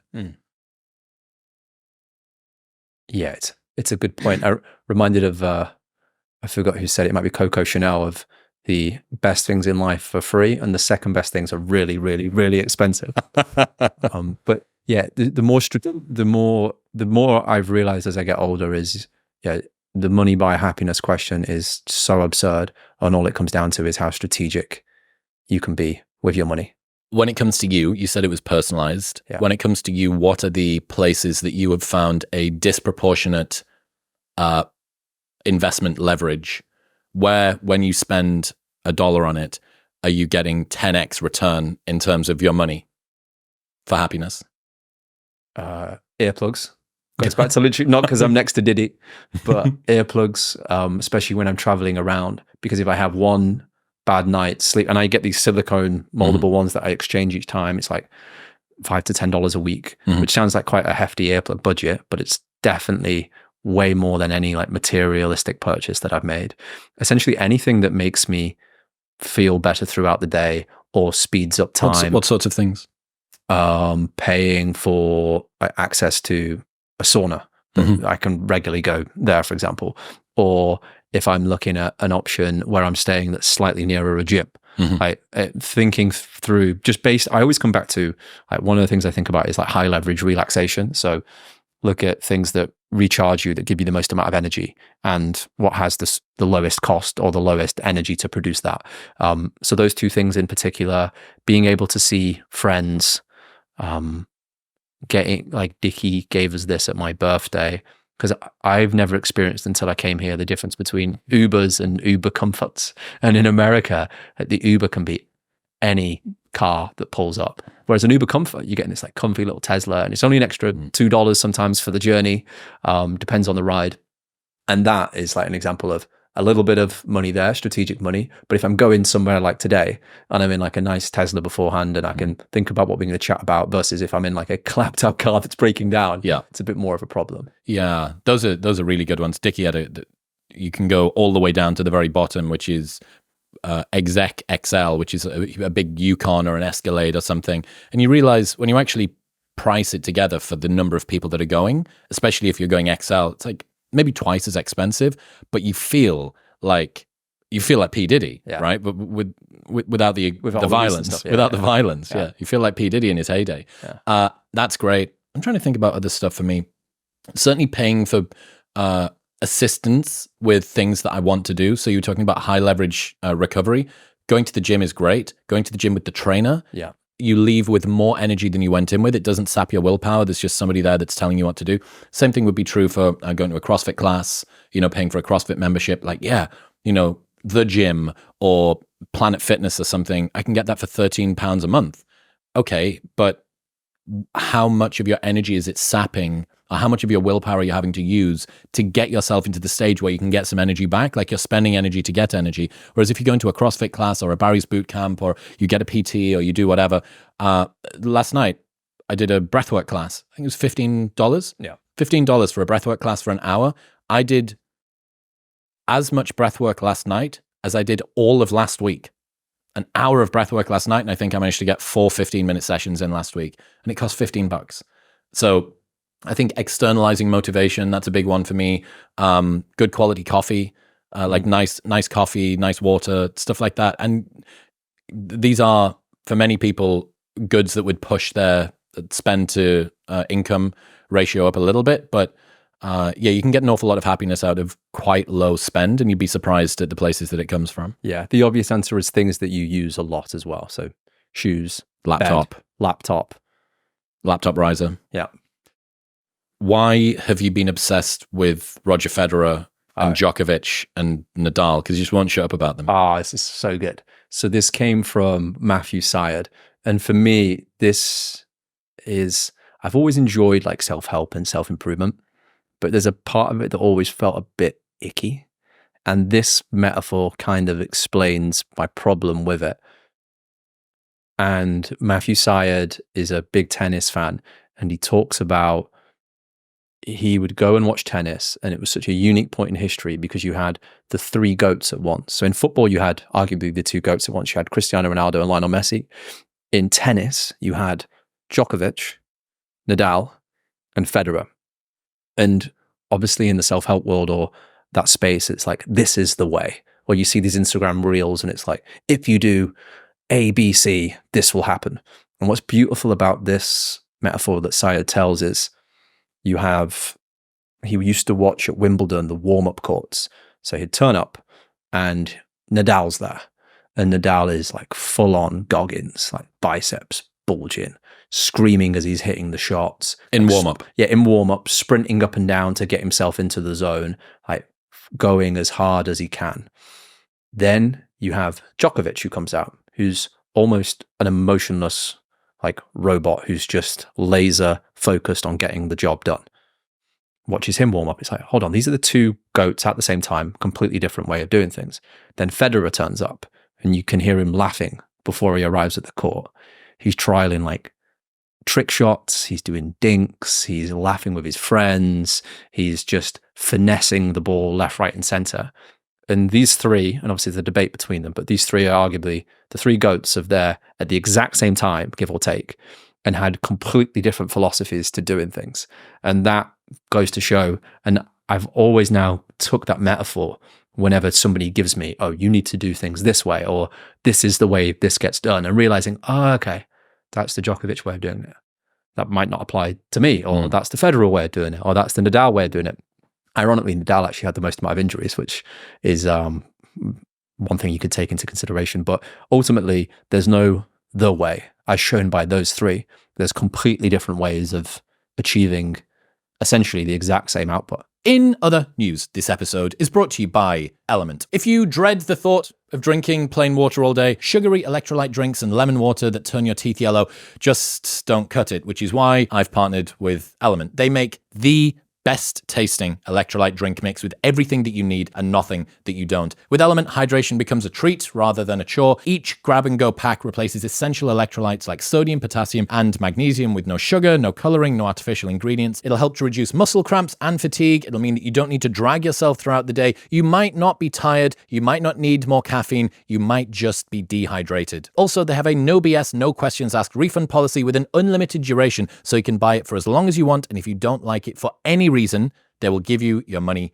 back. Right now, you can get a free sample pack of all 8 flavors with your first box by going to the link in the show notes below or heading to drinklmnt.com/modernwisdom. That's drinklmnt.com/modernwisdom. I wonder whether one of the reasons that people look for one-size-fits-all answers to questions is that if there's 3 potential answers to the question, that then puts the onus back onto them to work out how to do it, Yes. right? What people want is a reliable set of inputs that can get them the outcome someone else got. They don't need to go, what is the way for you to get the outcome? It's the same thing again. It's what are you focusing on, inputs or outcomes? You want to get the outcomes, but if someone says, here is the answer, there is no answer. There are multiple different ways, and here are some principles, and you need to work out. It's like, I paid $500 for this course. Yeah. I've paid $500 for the productivity course, and you're telling me that it isn't that I need an external brain, but I might do, and it isn't that I need to do spaced repetition, but I might do, and it isn't that I need to do time blocking, but I might do. I think a huge hesitation should be placed on saying this person achieved success and did this thing, therefore doing the thing that they did will cause me, different person, different disposition, different background, different set point, to get the same outcome that they did. I think it then comes down to the scientific method. We live in the Enlightenment period. It's only been, not a couple hundred years or so that we've had electricity, had all the things that we take for granted now, and that comes out of the scientific revolution and applying a scientific frame to viewing these problems of, okay, that's the Nadal way of doing it. That's the Djokovic way of doing it. That's the Federer way of doing it. How about I'll try this, see how that goes. I'll try this, see how that goes. Try this and see how that goes. And then judging based off the experiments, how it worked personally for you. You're seeing this huge boom in nutrition, right? Where for the last 50 years, it was like, there's this diet, there's the only banana diet, there's the vomit 3 times a day diet. And now it's like, actually, what's probably the best diet for Chris is different to what's the best diet for George, et cetera, et cetera, et cetera. And I think we'll just find out more and more with time that personalization is more and more important than we think. But as you mentioned, then it's hard to sell that. So it's not as gimmicky. It's not as easy to get people into a funnel that buys the 699 course, because it's often a lot more personalization and the people need to have a lot more agency over their existence. The work is put back onto the person who needs to do the work. Yes, but it's the truth. It's the way. Yeah. I think that you're right. We also had this discussion in Miami about why hard work is something that people often pray at the altar of. And I'm one of these people, right? You know, Hormozi being on the show, Goggins, Jocko, etc. I don't disagree. Hard work is a very reliable route to achieving success. But I think that optimizing exclusively for hard work causes you to miss an awful lot of the higher leverage routes, and also maybe some of the more personalized ones too. There's very few problems in life that aren't made easier by working harder. But there are other higher leverage, higher return, less painful routes to achieving the same outcome. Those are less reliable though, right? Like hard work will almost always get you closer to your goal. Working harder will almost always get you closer to your goal incrementally. Therefore, it's like a moderately effective but highly robust drug that I could give you to deal with some malady that you're dealing with. And then here's 5 other options, 4 of which won't work at all, but one of which will work 10 times better than you just doing the hard work thing. And maybe hard work sits sort of alongside it. You kind of loop them in as a combination. But yeah, I think that's one of the reasons why praying at the altar of hard work is something that's so, it's so pedestalized, because when has anybody ever worked harder and it hasn't helped at least a little bit? So it's the panacea, but it's actually only working at sort of a ceiling capped sort of rate. And there's way more effective versions that you could look at alongside that or outside of that, that isn't just, okay, just get up earlier, go to bed later, spend more time in front of the screen. What's an example for yourself that's more productive or impactful than harder work, or things that you often neglect because you're too busy working hard that often is a bigger lever? Reading. So I asked myself this question during my end of your review. I think I asked you this as well. What are the things I think are productive but aren't? Yes. And what are the things that are productive but I don't realize are? And that's just such a phenomenal question, because you're starting to see, where am I investing into hard work, kind of reliable but could be not so useful, and where am I not seeing the penny stocks that have got a 1000x potential upside? So for me, sitting in front of the computer when I'm not working or when I'm low on energy makes me feel like I'm working. It makes me feel like I'm busy. I actually don't really get anything done. Being on Slack, being on emails and taking calls, for the most part, very, very low ROI does move me incrementally closer to the goal of whatever it is that I'm trying to do. Stuff that is productive, but I don't realize it. Going for a walk without my AirPods in and without a phone. Reading, which is huge. Reading and writing probably should have been in there. Focused reading and writing, massive, massive upsides. Going for coffees with friends and going for dinner with people that come through town for a short period of time. So next week we're going to go for dinner. We're going for nut pudding with Brian Johnson and a bunch of his friends. And it's like, it's a Thursday night. It's going to be one of the last nights that you're here. Like, do we really want to spend the time with people? We're not too sure, but I can almost guarantee that I will come away from that evening with an amazing story or some cool insights or a new friend or something cool. So I just think saying yes to more novelty is a good start. One I'd add on to the list that's really meta, that I think when we discussed the UK issue earlier, and I know you chat to like young guys a lot or in that space about feeling lonely or the loneliness epidemic. One of the things that doesn't feel productive, I'd say, is like the most productive thing I've ever done is whenever I'm on social media, which is by definition often quite unproductive time, or it's like I describe Twitter now as like swimming through sewage searching for gold, and every day I'll get a bit of gold but I'm covered in shit, and it's like that's the trade-off. That's the trade-off that I kind of make with social media platforms now. And one of my friends recently was saying how he's not got a circle like himself where he's got his old friends, he's not got a circle like himself. And he goes, so I might start going to like a yoga class or a CrossFit class and see if I can meet these people. And I go, that's definitely better than doing nothing. But the odds of that is quite slim relative to online. So I go back to how me and you met, right? I think I was sat on the loo and I DM'd you.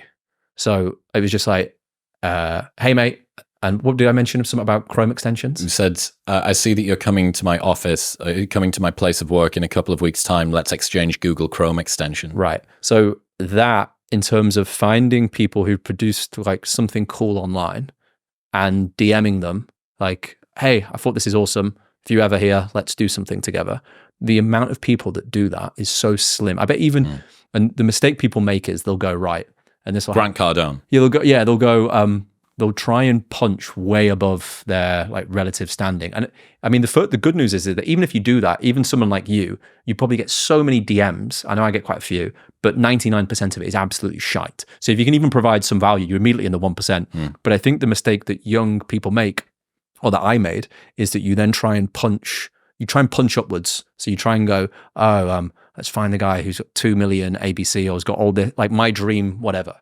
But actually what you want to do is meet peers. So when we both met, it was basically, so you had relatively nothing really. Two nobodies, just like now. It was back my favorite period of Chris when he would be interviewing some of the like world's most hardcore niche philosophers on the trolley problem. So I'd go on his Instagram story, see like the trolley problem with some doctor at Cambridge. And then the next Instagram story was 2 for 1 tonight at Voodoo, get your Jaeger bombs in at this price. Then boom, back to the trolley problem. It was like the Batman Clark Kent single feed. Yes. So just finding people like that and DMing them. And by the way, the only people will then, the imposter syndrome will kick in. It's like, well, I don't make any content or I don't have a following. Honestly, it doesn't matter. All you need is a bio that says this person isn't a fucking weirdo. So like just some kind of nice savvy bio and a little bit of content on there.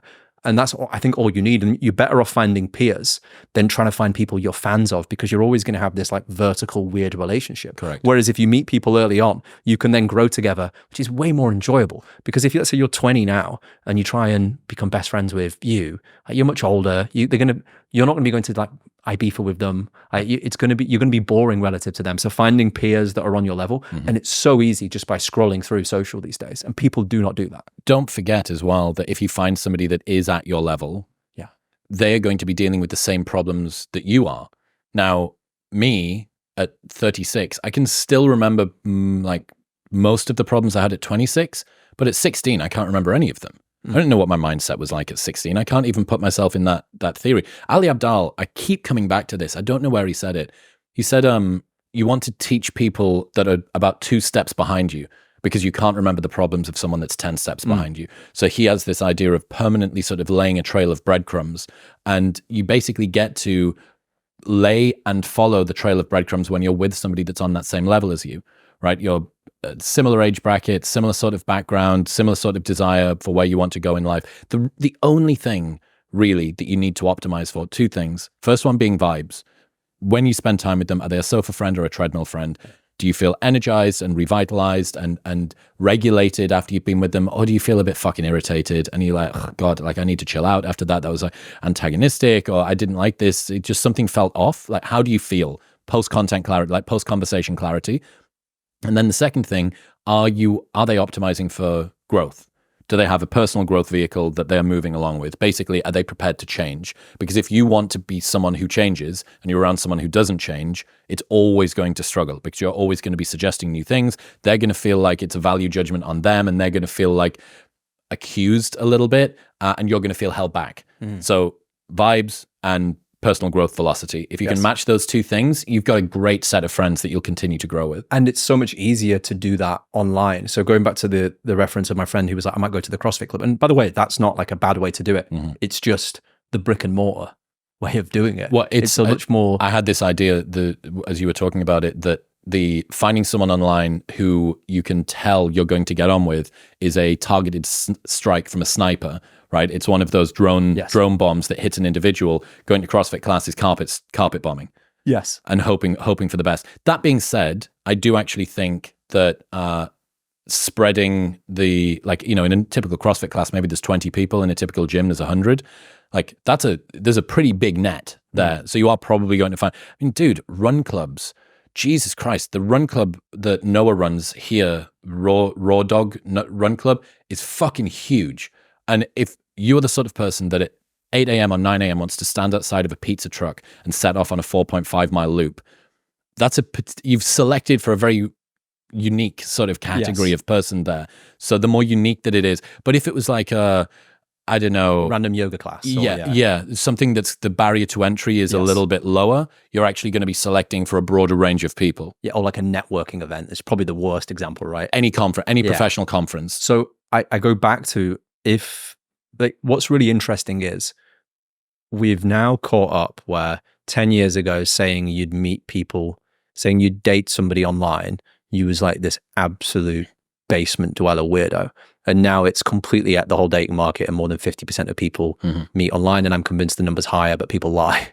So, but weirdly, if you start talking about making friends online, it still has this stigma that dating online 10 years ago did, but it's purely just of like this momentum that exists.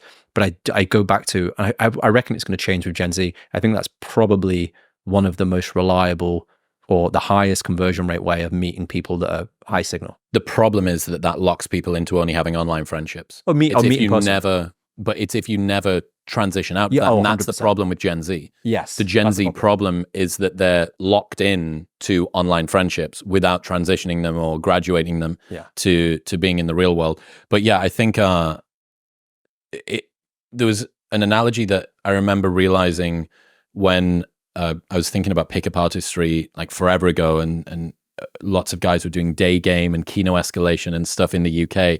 And there was an ick. There's still an ick, I think, that many girls have around guys that say that they've actively learned sort of communication around dating. If you rebrand it actually to I've learned direct communication or nonviolent communication, which actually has the worst branding in the world. Like nonviolent communication, NVC is like phenomenal as a modality, fucking awful as branding, because it's like you learned nonviolent communication. What's the subtext of that? That you had to fix your violent communication. Like that doesn't sound particularly great. My point being, if there's an ick that some women have around a guy that has purposefully gone out and learned how to communicate well with women, because maybe it sounds a bit Machiavellian, am I being manipulated here? But I believe that the real underlying ick is, so you naturally don't have the talent to be able to do this and you had to learn it, which is absurd, because it's like saying, you go to the gym, so you're not naturally jacked and in shape, or you train at hitting the golf ball, so you can't just walk up and hit it. Everything is trainable, right? And almost no one, but when you're talking about charisma, it almost feels like personality. It's a natural outgrowth of who you are, and playing around with that is sometimes seen as bad. when it comes to friends and friendship, how like despondent and feeble does it sound as a 25-year-old guy or girl to say, I need to consciously work at having friends. I need to find friends. I need to go out and find them. You think, well, what's the subtext of that? Oh, you don't already have friends? Yeah. What's wrong with you? What's wrong with you that you, as a grown adult who lives on their own and has a degree, doesn't have the perfect group of friends already? And I realize that's just a total fucking fallacy, especially if you have high standards for who you want to be friends with, especially if you're non-typical with the sorts of relationships that you want to have with your friends or the way that you want to spend your time or the lifestyle that you aspire to have. Yes. And I think one criticism people will give is, oh, I'm not like an influencer. I don't want to meet influencers. And that's the natural way to shoot down that thing. The key thing with this is actually on the fewer followers, often the better. Like you want to I love people who I'll find and they posted some incredible essay on the sovereign individual. And it has 5 likes and I'll see the location. Oh, he's in Amsterdam. I go, okay, I want to meet this guy. I go, hey man, love this. One of the best things I've seen on the internet this week. And then we have a back and forth and I go, I'll catch you in Amsterdam. And I know with like 99.9% certainty, we're probably going to get on most of the time. There's obviously exceptions. You meet people who are very different to who they are online. But this idea that, oh, therefore you're having to go after people with followings or create content that reaches lots of people, it's really not the case. And you can narrow things down so much more specifically. And you just so obviously are right.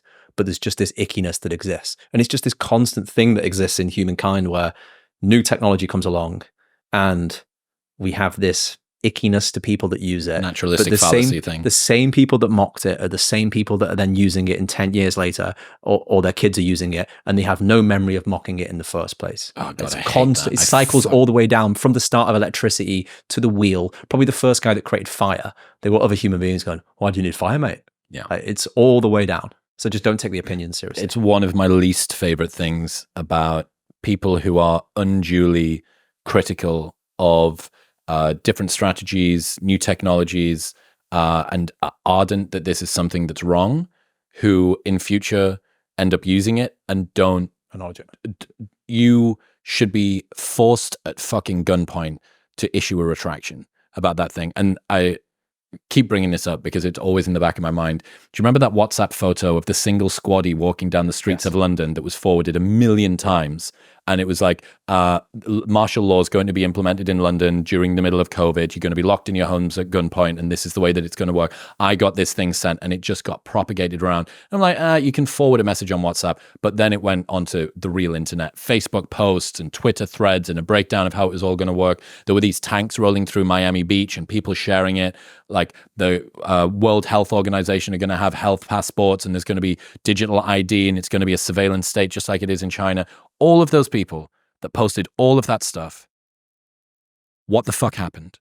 What happened? Oh, well, because we pushed back so much. That's why they haven't been able to because Klaus Schwab, he really wants to do, but he hasn't yet. And because of how, the revolution, the resistance, we push back against, like, no, go fuck yourself. It didn't happen. You made you wasted my mind space because that's still stuck in my brain and I can't get rid of it, right?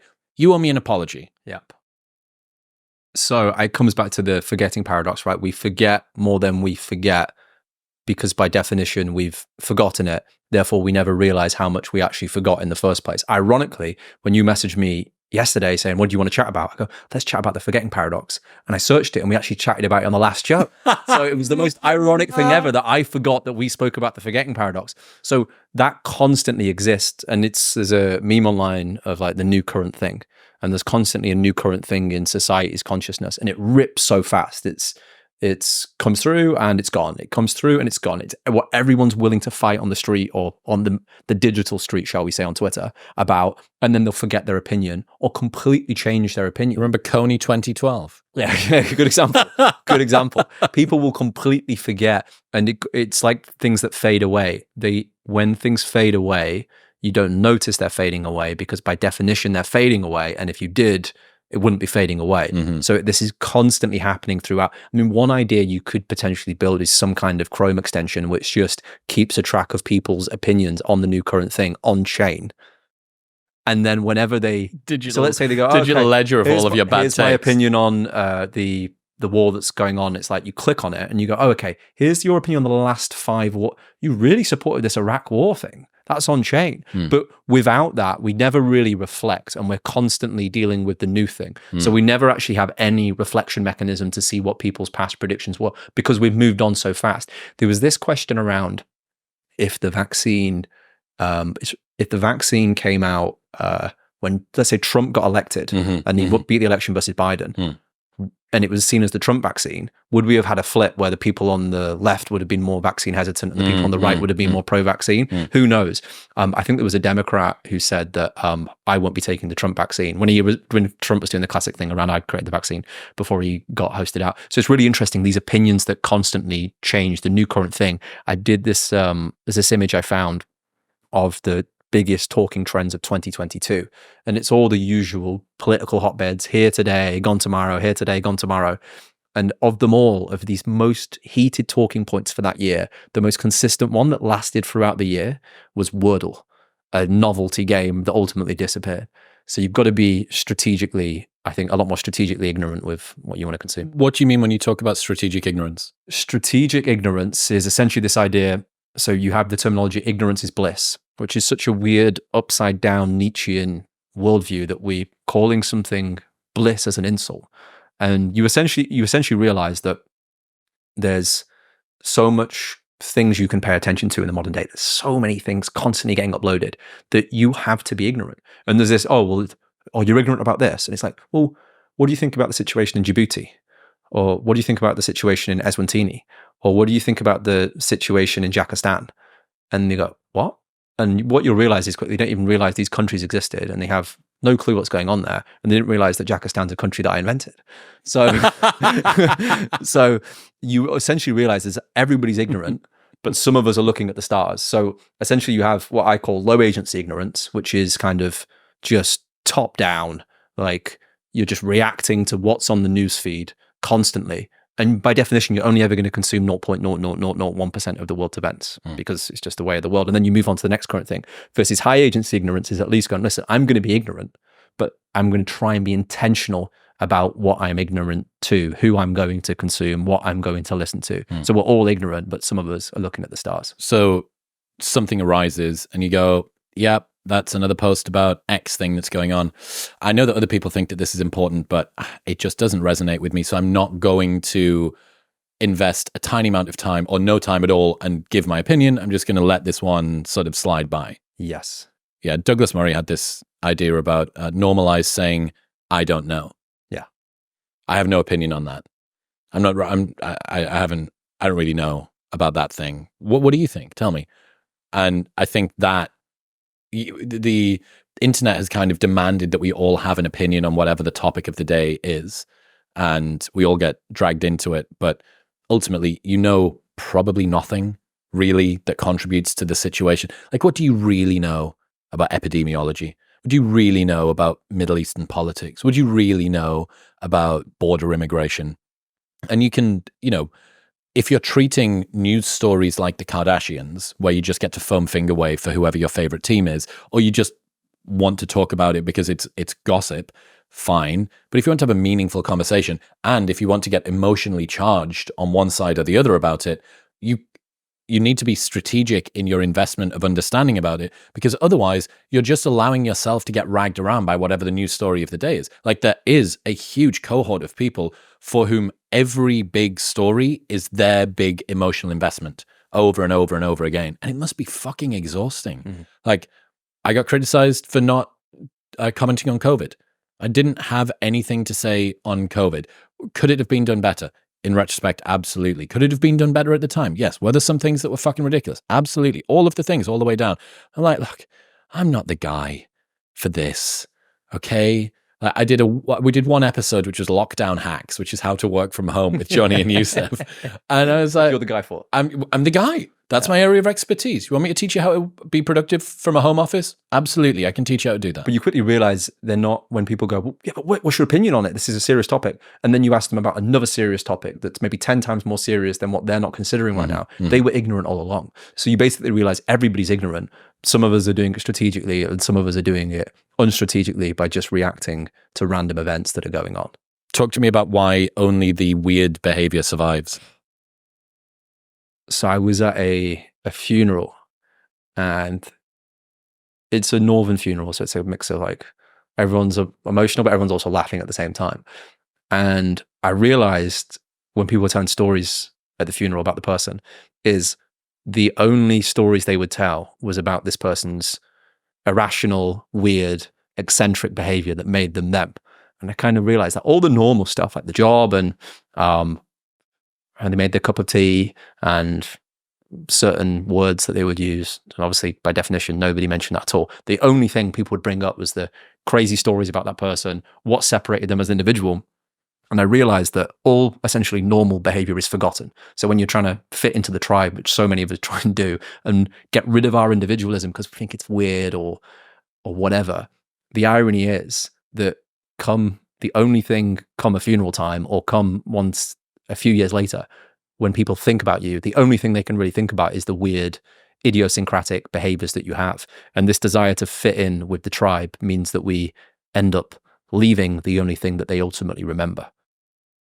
I've told you that story about Salvador Dali, right? Did you? Maybe, but it rings a bell. This is fucking great, man. I researched Salvador Dali for that TEDx talk I did forever ago, and my thesis basically was that Salvador was an unbelievably unique human. His parents had a child 9 months or 10 months before he was born called Salvador, who died during childbirth, and they were adamant that the actual Salvador was a reincarnation of his dead brother. So that was how he came into the world. That was how he started life.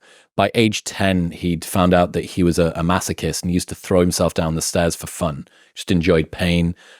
He once needed to be wrenched out of a deep sea diving suit mid-presentation on stage because he was suffocating, because he just tried to do this thing. He fell in love with this woman. He was married, so was she. They both left their partners to be together, and he literally considered her divine. He thought that she was his muse that had been sent down from the heavens to inspire him in his work. So immediately, as soon as they got together, he bought her a castle that he wasn't allowed to go to, and he had to send formal letters of request like you would to royalty in order to be able to visit her. Non-fungible, non-typical guy, right? Every different bit of Salvador Dali needed to be expressed in its fullest form in order for him to be able to be him. Because as brilliant as they were, Michelangelo didn't do Dali, and Leonardo da Vinci didn't do Dali, and Van Gogh didn't do Dali. In order for us to get everything that he had to offer, the world and the universe, he had to embrace all of the things that were fully him. And had he have compromised on any one of the different bits of idiosyncrasies and weirdnesses that he had, the world would have been fundamentally less, because we would have been depleted of what his offering was. And I think that when you see it as your duty to bring to the world that which only you can, I think that's a really beautiful reassurance. Yes. Only you can do this. You can't. Look, Salvador, you can't be Da Vinci. Much as you may try, much as you may have established patterns of success, societal norms, the way you've dealt with past trauma, your fears about shame and mockery, your guilt about not being as successful as you want, or your concern for the future, or your regret about the past, the only way that you can contribute to the world that which only you can is by being the thing that only you can be. But the mistake I've made is when I'm high on the weird scale, is then when I feel that weird thing that I want to do or say come up, is I'll go, oh no, I'll do the normal thing because I want the social benefits of that. But the realization I had at that moment of that actually that's not even true. All the social benefits in the short term, but ultimately people completely forget about the behavior. Whereas when you do the weird thing or the idiosyncratic thing or the eccentric thing, in the short term, they might be, oh, the immune system kind of goes, oh, Jesus Christ, what's that? But long term, that's the only thing that people ultimately remember you for anyway. So all the social benefits, the only reason you was actually making the trade in the first place was because you were scared if you showed your weird side, you wouldn't get the social benefits. But come funerals, come like long-term history, the only thing people remember is the weird things. I remember one of my friends, Nike, had a birthday party on, and it was kind of like 2021. It was very shallow relationships at that point. I was trying to get the most amount of people to attend my birthday party. It was ridiculous. And loads of people didn't attend. But my friend Nike came all the way from London to York to be there. And I was like, we've had so many other interactions of like chatting about the weather or the football, but that's the irrational behavior that I remember. What are some other good examples of irrational behavior that from your life or people around you that you think will survive? For me, it comes down to, I have this terminology called like non-fungible humans. So people now know the word NFTs. So money is itself fungible, a little chimp on the blockchain that has a silly hat, non-fungible. So non-fungible essentially means something that's completely unique, can't be traded out. And you quickly realize that everybody in your life who are your favorite people are fundamentally non-fungible. I had this realization with Youssef. I go, why do I like Youssef so much? I go, he's so non-fungible. He's so uncommon amongst uncommon men. And signs of non-fungible people, and people listening to this will go, check. I'll think about the person who's non-fungible in your life and they'll have this checklist. It will be, they have isms. So they have their own language. So like, for example, say what you want about these people. You've got like Elon Musk has Muskisms. Conor McGregor has McGregorisms. Charlie Munger has Mungerisms. Like Trump has their own language that they use. They get words that they use or phrases that they use that makes them fundamentally different. It makes them non-fungible. You have stories about them. Right? There's so many stories that person produces because by definition they're living, whether you like it or not, some kind of authentic existence. But in this definition to be fungible, we ultimately completely delete the whole memory stack about us, which is quite ironic because the only reason we were doing it in the first place was to make people like us, and they don't even remember it. My favorite irrational behavior of Youssef was that he was practicing no weight, no bar Olympic lifting in a airport departure lounge during like in front of a packed group of people because he just wanted to move. So he was there standing up with a pretend barbell above his head. Better one is, what's the one with his bed? Oh God. So, I mean, this is on the internet. This is, I think, the most played video. I slept on the floor for 6 months to see if it would fix my back. And he'd only just got into a relationship with Amy, his missus, maybe 3 months or like not a long time before, nowhere near a long enough time to be like, in fact, I think he was doing it when they met. I don't think that she'd ever stayed over at his house. And he perilously close, like nicked the bottom of, I'm not going to get into a relationship with you or stay in this relationship that I've been in for 2 months if you make me come around to sleep on the floor. I'm not sleeping on the fucking floor, Youssef. And he was just, well, okay, well, we can stay at your house and I'll come home and I'll sleep on the bed, because he wasn't prepared to break this experiment. So just outstanding. Yeah. But I mean, this is just personal experimentation, I think. And it kind of comes back to that positive reinforcement thing we were talking about with your group of friends, that if you want to be around people that give you great stories, that have different interesting things that are going on, that show you a different perspective in the world, the behavior that you want to encourage needs to be encouraged. And if someone does something new or strange, I mean, you can laugh about it. It doesn't mean that you need to be even pro it, but you need to be able to accept, like, dude, I can't believe it. You nearly made your brand new girlfriend sleep on the floor at your house. Like, you were in this brand new relationship. Like, I wouldn't have done that. That would have been crazy. That would have, you can give the criticisms you want, but be accepting of the fact that they've done it. And he's like, okay, that's reinforcing that person to go and be themselves. And that enriches the color and the, like, Dali-ness of their existence enriches yours. It adds flavor and it adds excitement and stuff like that. 3 or 4 big ideas from the last few months. Subprime audience. What's that? So people know in 2008, you had the great financial crash that happened.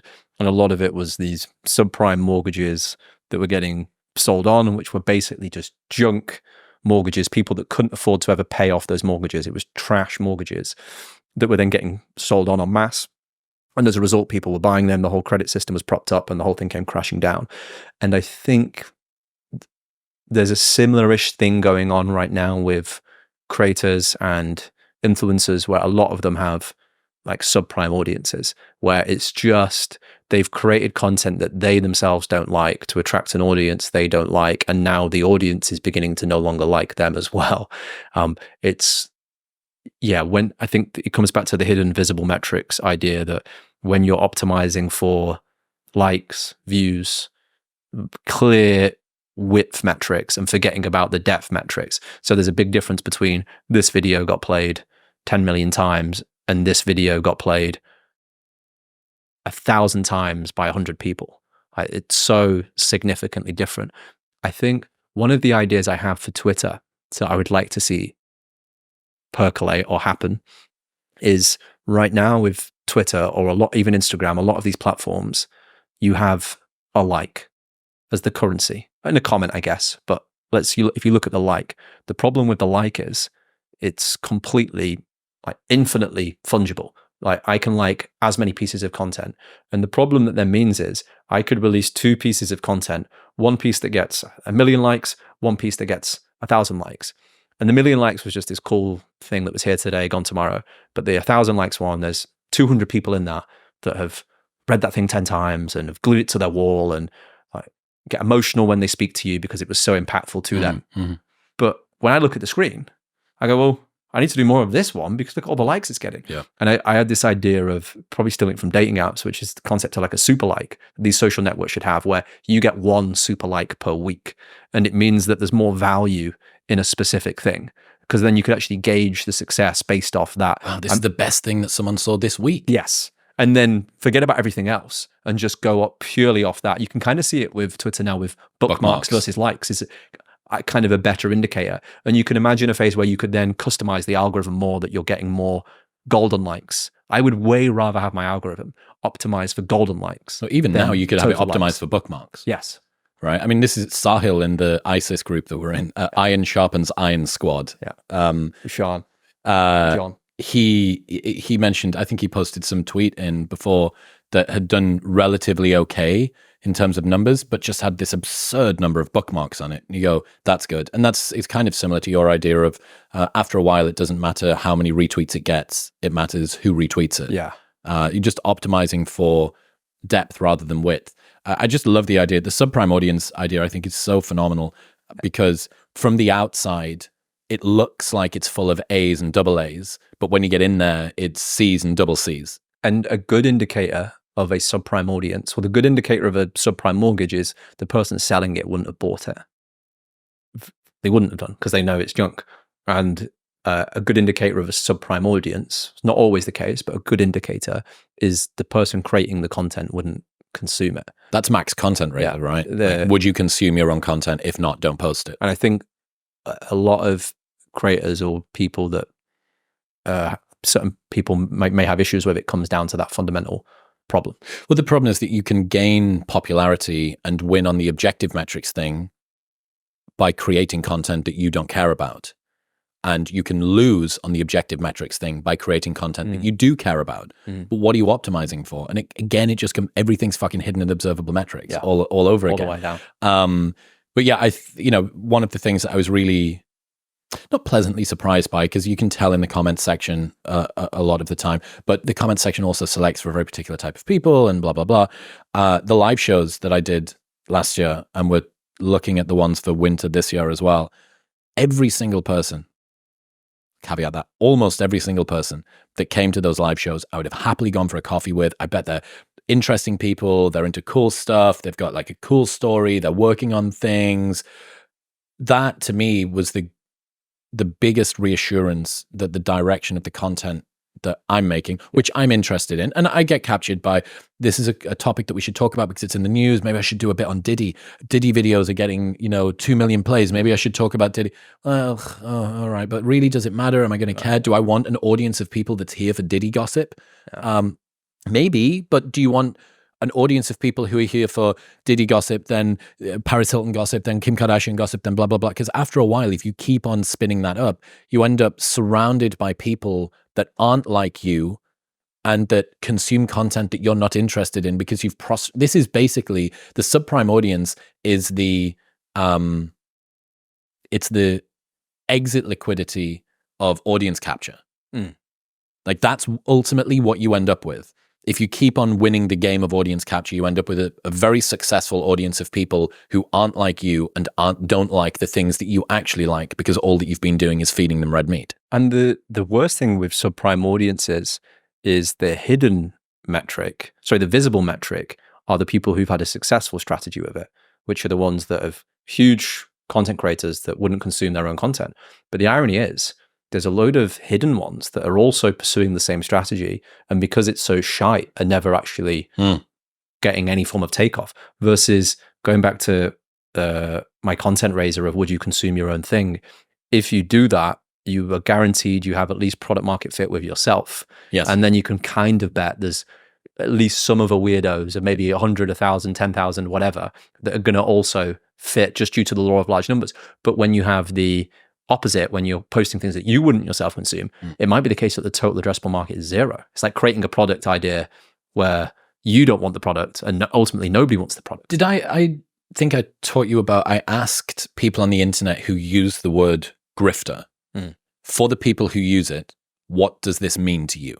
Like, what is the word grifter? Because, there's lots of, that word gets thrown around an awful lot. It's kind of like anybody who monetizes anything, kind of. But then there's some people that monetize and don't get called a grifter. So I was like, okay, well, it's not a word that I particularly use. I'm typically on the receiving end rather than on the like saying end. And I asked, and the best definition that someone gave was if the person selling the product wouldn't use it or buy it themselves. That's a grift. Like, would you use or buy this thing yourself if you weren't being paid for it or you wouldn't own it? And, for all of the criticism, there's a lot of skepticism, I think, around podcasts, advertising, influencer advertising in general at the moment. That's the best heuristic if you want to be immune to criticism about the partners that you work with, about the views that you hold, about anything that you do. Like, just partner with people that you use their products. Like, I wear Gymshark. I can't get a sponsorship from Crocs yet, but Whoopstrap, like all of the things I talk about, I use. So even if people have a big problem with it, you're at least in some part insulated from it. So you go, well, fucking hell, I like it. Like, I like an 8 sleep. Like I use momentous protein. Like, it's, fucking shoot me. Like, I'm not complaining about you and what bedding you go to bed in. The only difference is that you're not talking about it. So yeah, I think and it's similar to your the subprime audience thing is similar to the golden rule of the internet thing that you've got. Yeah, the golden rule of the internet is if you run enough A/B tests, you'll eventually end up with a porn site. All roads will lead there. If you keep going, okay, we'll start with this thumbnail, or we'll start with this intellectual topic and we'll A/B test it. If you don't have a point of guidelines, there's a line in the sand, all roads will ultimately lead to a porn site. One thing that you said to me ages ago that I liked was you have almost brand guidelines that act as this like room/border, and then you're willing to A/B test within that, but it never goes outside of that. Correct. But I think a mistake that can happen is you never put those in place and just let the A/B tests decide everything, and then you just kind of drift over. Continue to skew. So you need to balance the art with the science, because if you go pure science, you will ultimately end up with a porn site. And if you go pure art, then you end up with something that's probably too ineffective. Yes. You need to play within the rules. I mean, yeah, we have the method that we use for split testing thumbnails on back catalog videos that are over 3 months old, that those get QC'd. So the copywriter who already understands the brand guidelines that we have gets another person to come in and okay it, to ensure that it really, really is just a second set of eyes. So you know what it's like. You write a marketing headline one day and you go, that's pretty great, that. And then someone you work with goes, swing and a miss there. I don't think that's quite right. You need a second set of eyes on top of, I think all marketing copy. I think it's pretty much impossible to get marketing copy right with just one person.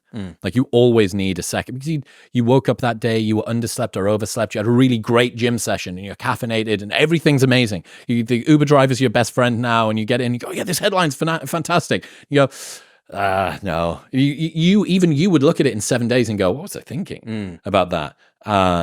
Ash negative.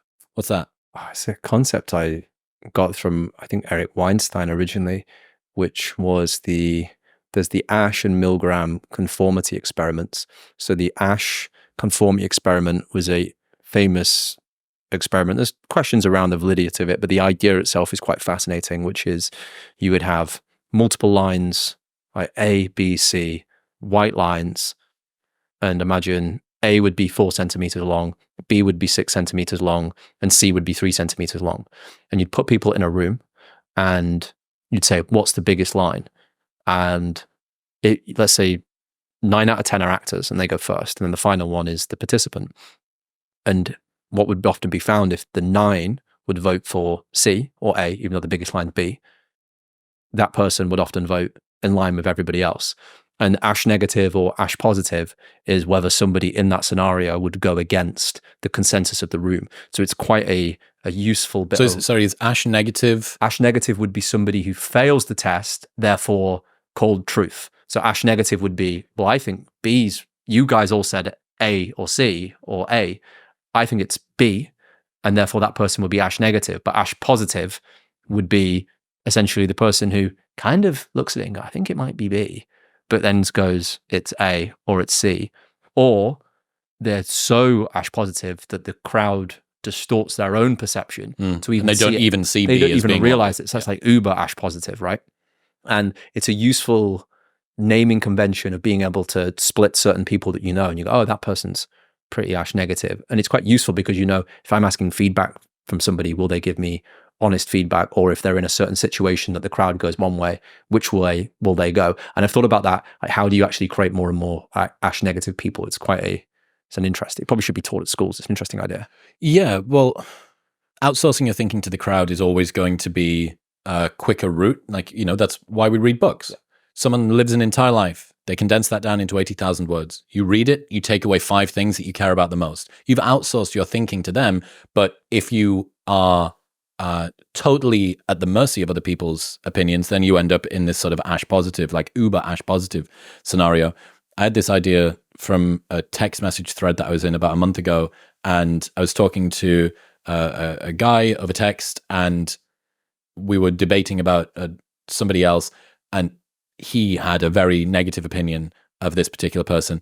And I remember thinking, like, I don't have the same negative opinion, but there's a part of me that's scared to say that I don't have this negative opinion, because if I do, I'm maybe going to deplete in the eyes of this person that I want to like me.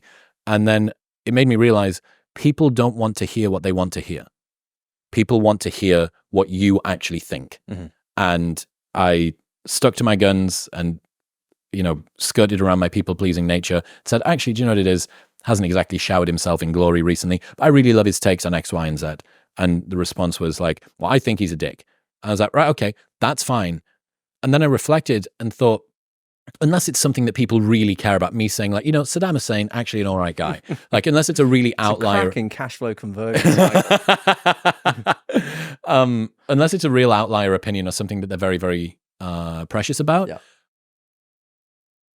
Almost saying something another perfect example of this, Hormozy. Would Alex's wife prefer it if he got dressed up to go to dinner in a nice suit and a shirt and all of the rest of it? On the short term, yes, kind of, because it's probably nice to not go to dinner with someone who's always in a beater and shorts. But in the long term, she is more attracted to a person who wants to wear what he wants to wear than wants to wear what she wants him to wear. And that's the same. People don't want to hear what they want to hear. They want to hear the truth from you. They want to hear what you really think. And that, it takes a lot of like confidence and sort of self-belief to be able to say, I have faith that my opinion is sufficiently right, that I can stand on my own 2 feet about whatever this thing is that I think, and that this person is not going to reject me for just saying what I believe. And it kind of comes back to the subprime audience thing, the observable and hidden metrics thing, the non-fungible humans thing, that would you rather get to the end of life being a popular and successful caricature surrounded by people who don't really know you or like who you are deep down because you've never shown it? Or would you rather be a little bit less popular, but actually maybe more popular, by doing the thing that you do. Yeah. Because you're never going to be connected to the things that you say or the opinions that you hold or whatever it might be. I realized this with like dating with girls and stuff. You know, like let's say you're flirting back and forth with somebody and they ask, what are you up to today? Or what did you get up to last night? Or like, show me your outfit today or whatever, you know, just like normal flirty shit. And you can go, well, you know, I could send a photo from the archive of me looking all dressed up, or I could send a photo of me walking down the street in Crocs or whatever it is that you're doing at the time. You go, well, if I send the photo of me that's me dressed up, I may get positive reinforcement because it's me looking cool, or maybe I've done my makeup or I've done whatever it is. But that compliment isn't actually going to land. Yes, it's going to get the outcome that I want, which is someone to think X, Y, or Z of me, but I'm not connected to that. Like, they're going to give praise to a previous version of me, but I've lied. I've lied in order to try and get the outcome that I'm looking for. I'm not actually connected, and they don't see me, and any praise that they give me doesn't land with me. So it's like two Google Translate things, not talking the same language to each other, but somehow like saying, oh, and we understood each other at the end of the day. Again, that's an example of only the irrational behavior survives, right?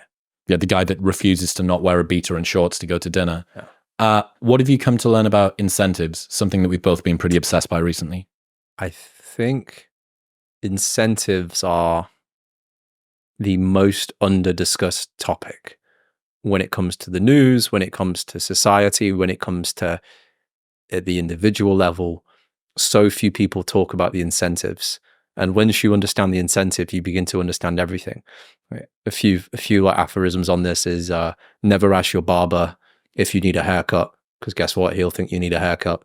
As soon as you go, oh, what's the incentives of the system, and then begin to understand that, a lot of frustrations that people have with individuals or society begins to make sense. So there's one famous example of, I think it was FedEx that Munger talks about, where FedEx were having huge problems of getting deliveries done on time. Staff were working way over into the next day. Deliveries were late. And somebody had the genius idea to stop paying them per hour and start paying them by the shift or when the work was done. And all of a sudden, it was no longer a problem. And there was another example of in Greece where apparently they had it where to deal with congestion, they created a system where people with their license plate ended in an odd number, they could drive this day, and then the next day even numbers. And all that happened was people would then game the system. So rich people would just buy 2 cars, and you ended up with more congestion on the fucking road.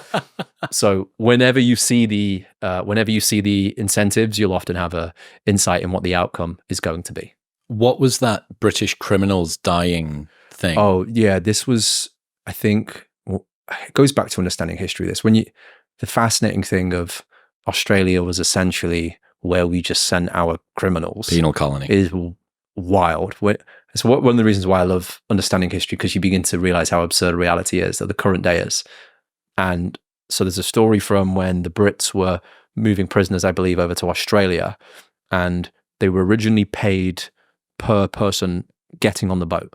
And back then, like, there wasn't great HR policies. They didn't treat people particularly well.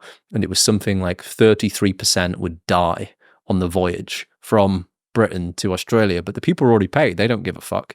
Then when they changed the system that they would get paid for when the people arrived in Australia, the survival rate went from 66% to like 99%. So again, all you've done there is change the incentive system. Looping back to the beginning of the conversation, things that are sometimes more important than hard work, things that are more important than being busy, is actually understanding the incentives of the systems that you're operating in. And one tweak in somebody's incentives that's working for you or is in your life, the compounding impact that can have is absolutely absurd. Never attribute to conspiracy what is more easily explained by incentives and incompetence, from Nadal. Yeah. That explains so much of modern politics. That explains so much of people making horrific or inhumane business decisions wherever there's incentives. I always have this idea, which is one good razor that I'm trying to implement is whenever somebody tells me something that goes in line with their incentives, kind of massively downplay that idea and don't just download it. Because in the past, I've done that. Somebody who lives in this city will tell me why this city's great. And I go, oh, I'll download that piece of information. And then 3 years later, they leave the fucking city. And I go, hold on, you told me this was amazing and you're no longer here. Versus when they tell me the opposite. So when they tell me why they hate their city, or let's say they're talking about their partner or their job, if they're going against their incentives and identity, the level of truth that's probably in that is so much greater than when people are going in line with their incentives. Is that a classic phrase of never, I think I wrote, actually, it was, there's two things you should never try and do: try and defy the laws of physics, and get somebody to understand something that their salary depends on them not understanding or what they're paid for. People will not swim against their incentives on average. Sausage fests. Talk to me about sausage fests. Sausage fests, okay. Fuck it, I don't know what to say on sausage fests. Next one. Well, I think that, this came out of our Miami trip, which was a 20-person. How many people came? It was like 14 of us. But it's in Miami. Yeah. And at least half of them are from the UK. Yes. So we realized that sausage fests are underpriced. Underpriced assets, yeah. Well, basically, I think the realization is, sausage fest is obviously a crude terminology for it, but essentially the idea is, I think it's both a male thing, a female thing, a individual personality thing. But I think as you get older, what tends to happen is people, particularly men, I think it's particularly a male problem, they stop hanging around their friends because they've got their relationship, they've got their kids, and guys are just busy and we're not really emotional, we don't care for one another. And guys get lonelier and lonelier and lonelier. And I'm convinced it's because they stop hanging around. Like, one of the reasons the suicide rate is so high is because they stop hanging around their friends. And I also think it often benefits their partner as well. I had this realization once when I was with my friend Alex at a bar in Manchester, and we're chatting away. And I could see these girls kind of like looking over, like, oh, maybe these guys will talk to us. And I just burst out laughing, because I'm in the process of breaking down Gymshark's negative cash flow conversion cycle. And I go, if only they could hear what we were talking about, they'd immediately find us so unattractive. But I think guys and girls sometimes need, depending on their personality type, obviously some people get it from different means, need that synchronicity where they can get the thing that their partner would find so unattractive out of them in that nerdy environment. And by the way, this is so true, I think, with the reverse as well. I imagine if the girls are doing a girls' night, and one of the girls is like, oh, can Danny come? Yeah. And he's like, just completely ruins the vibe, and the girls can't fully let their hair down. I think that ability to let out your inner nerd is Have you seen Ryan Long did a sketch, which was the guy that brings his girlfriend everywhere? And, it's so fucking clever, man. Like, I love that world of sketches. Shane Gillis is doing it really well, but Ryan, I think, is sort of gold standard for it at the moment.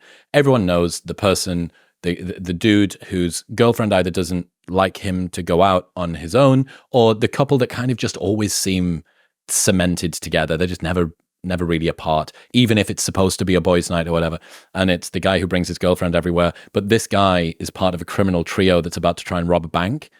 So he turns up and the girlfriend's with him, and the other two dudes are like, why did you bring Stephanie? And he goes, no, she's fine, man. She's fun. And then she starts complaining about the fact that she needs to wear all black. And she's like, why do we always have to wear all black? Like, can we not add a little bit of color in? And they say, right, we've got to put the tights over our heads so that they can't detect. She says, I've just done my hair. I'm not wearing that tight. And it's just, fucking phenomenal idea. And it's true. It's true. I sausage fests are underpriced. What's the equivalent? What's the female equivalent? You can't really say this without coming up with something that'll get you fucking cancelled. Yeah. There's no equivalent. I'm sure that there'll be some words on the internet. I think it's definitely a male thing where when you're young, you want to hang out with a few similar, like-minded men. And then obviously as you hit puberty, you want to be around dating. And then as you get older, actually, the reason why I think a lot of men are depressed is because they stop hanging around. There's some really good evidence to suggest that one of the reasons that men suffer more, men are hit harder by divorce, not just financially but socially. I think the biggest predictor before suicide for men over the age of 40 is divorce. The deaths of divorce and deaths of despair. One of the main reasons being that men often subjugate their social networks because women are better at keeping in contact with close friends, and then the wife's friend group becomes the husband's friend group. And then when the divorce happens, not only does the husband lose a wife, he also loses his entire social circle because their original loyalty lies with her. Yeah.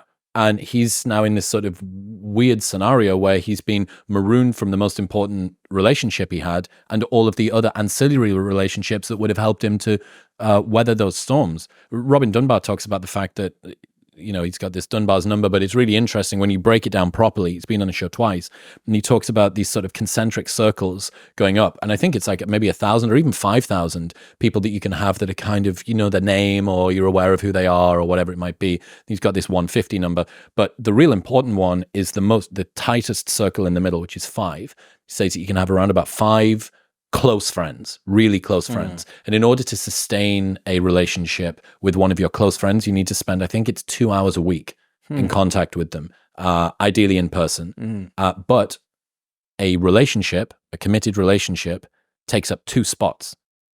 So you go from having 5 friends to actually only having 3 friends plus your partner. That's how much attention needs to be paid on that. And this is on average. There's people that can have 10 close friends, I'm sure, or 1 or whatever, none. But yeah, when you realize, okay, how am I subjugating my friend circle for the relationship? And I mean, it's the meme is as old as time that your boy spends all of his time with you when he's single, gets into a relationship, disappears off the end of the end of the earth, and then 6 months later breaks up and he's like, boys, I'm back. Yes. But the reason why I think it's a underpriced sausage fest or underpriced assets, which I never thought I'd say out loud, is that they're seen as so lame. Even the terminology is quite lame, but it ultimately makes that individual happier because they can get their nerdy, weird self out that their partner finds them maybe a little bit icky when they talk about Gymshark's negative cash flow conversion cycle. So they get that out. They have the insurance policy if anything ever happens to their relationship, that they still maintain these incredible friendships that they have. And ultimately the relationship's then healthier because they've got a bit of alone time and attraction comes back. Yep. But it's crazy how often that's sacrificed. And when you see the suicide numbers, it sounds ridiculous then link everything back to that, but I wouldn't be surprised if that plays a small factor, to say the least. I tell you why sausage fests are underpriced is a valid, we had skin in the game in Miami. So it was George's 30th month and a half ago or something in Miami, and 14 guys come over and we have this big villa and everyone's staying there, and we have the most non-typical Miami 30th, which included group breath work, e-foiling at 8 a.m, pickleball, and it was a Saturday afternoon. And we'd done the breathwork thing. We got up and maybe gone go-karting or something like that earlier on. So we'd had the typical sort of morning, and then it's 1:30 p.m., beautiful Miami weather in the middle of April. And you think, right, okay, 14 lads who are all aged between 25 and 38 or something. And you go, right, they're going to go send it. They're going to go to Soho Beach House. They're going to go to downtown. And I've got the contacts. Justin's there. He's like, I can sort you out at 1 Miami tonight. You're like, where do you want to go? What you really want to do, you want to do an early dinner here. And then you want to, because the clubs start picking up at around about 11, all the rest of it. And we've got this huge plan of different things that we could do, and we piece it together and all the rest of it. I can't remember who it was. I don't think it was me, but someone. And we've been talking about this for an hour, all of the different things and all the guest lists being sorted and all the rest of it. And someone just went, boys, do you feel like just staying in the villa and chatting shit? And that was it for the rest of the night. Yeah. We took a little trip to Little Havana, came back, we did go for dinner. We went for dinner on the nighttime. And then that was the day. We bailed out of everything else. So yeah, we put skin in the game for the Sausage Fest camp. Yeah. Foreskin in the game.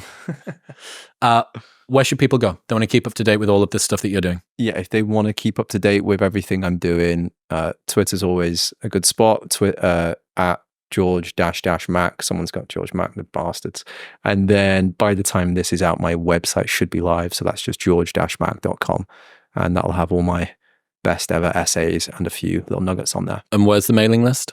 George-Mack.com. You'll find the newsletter list on there as well. Hell yeah. Appreciate you, man. Boom. Thank you so much for having me. Thank you very much for tuning in. If you enjoyed that episode, you will love my full-length 3-hour-long podcast with Eric Weinstein right here.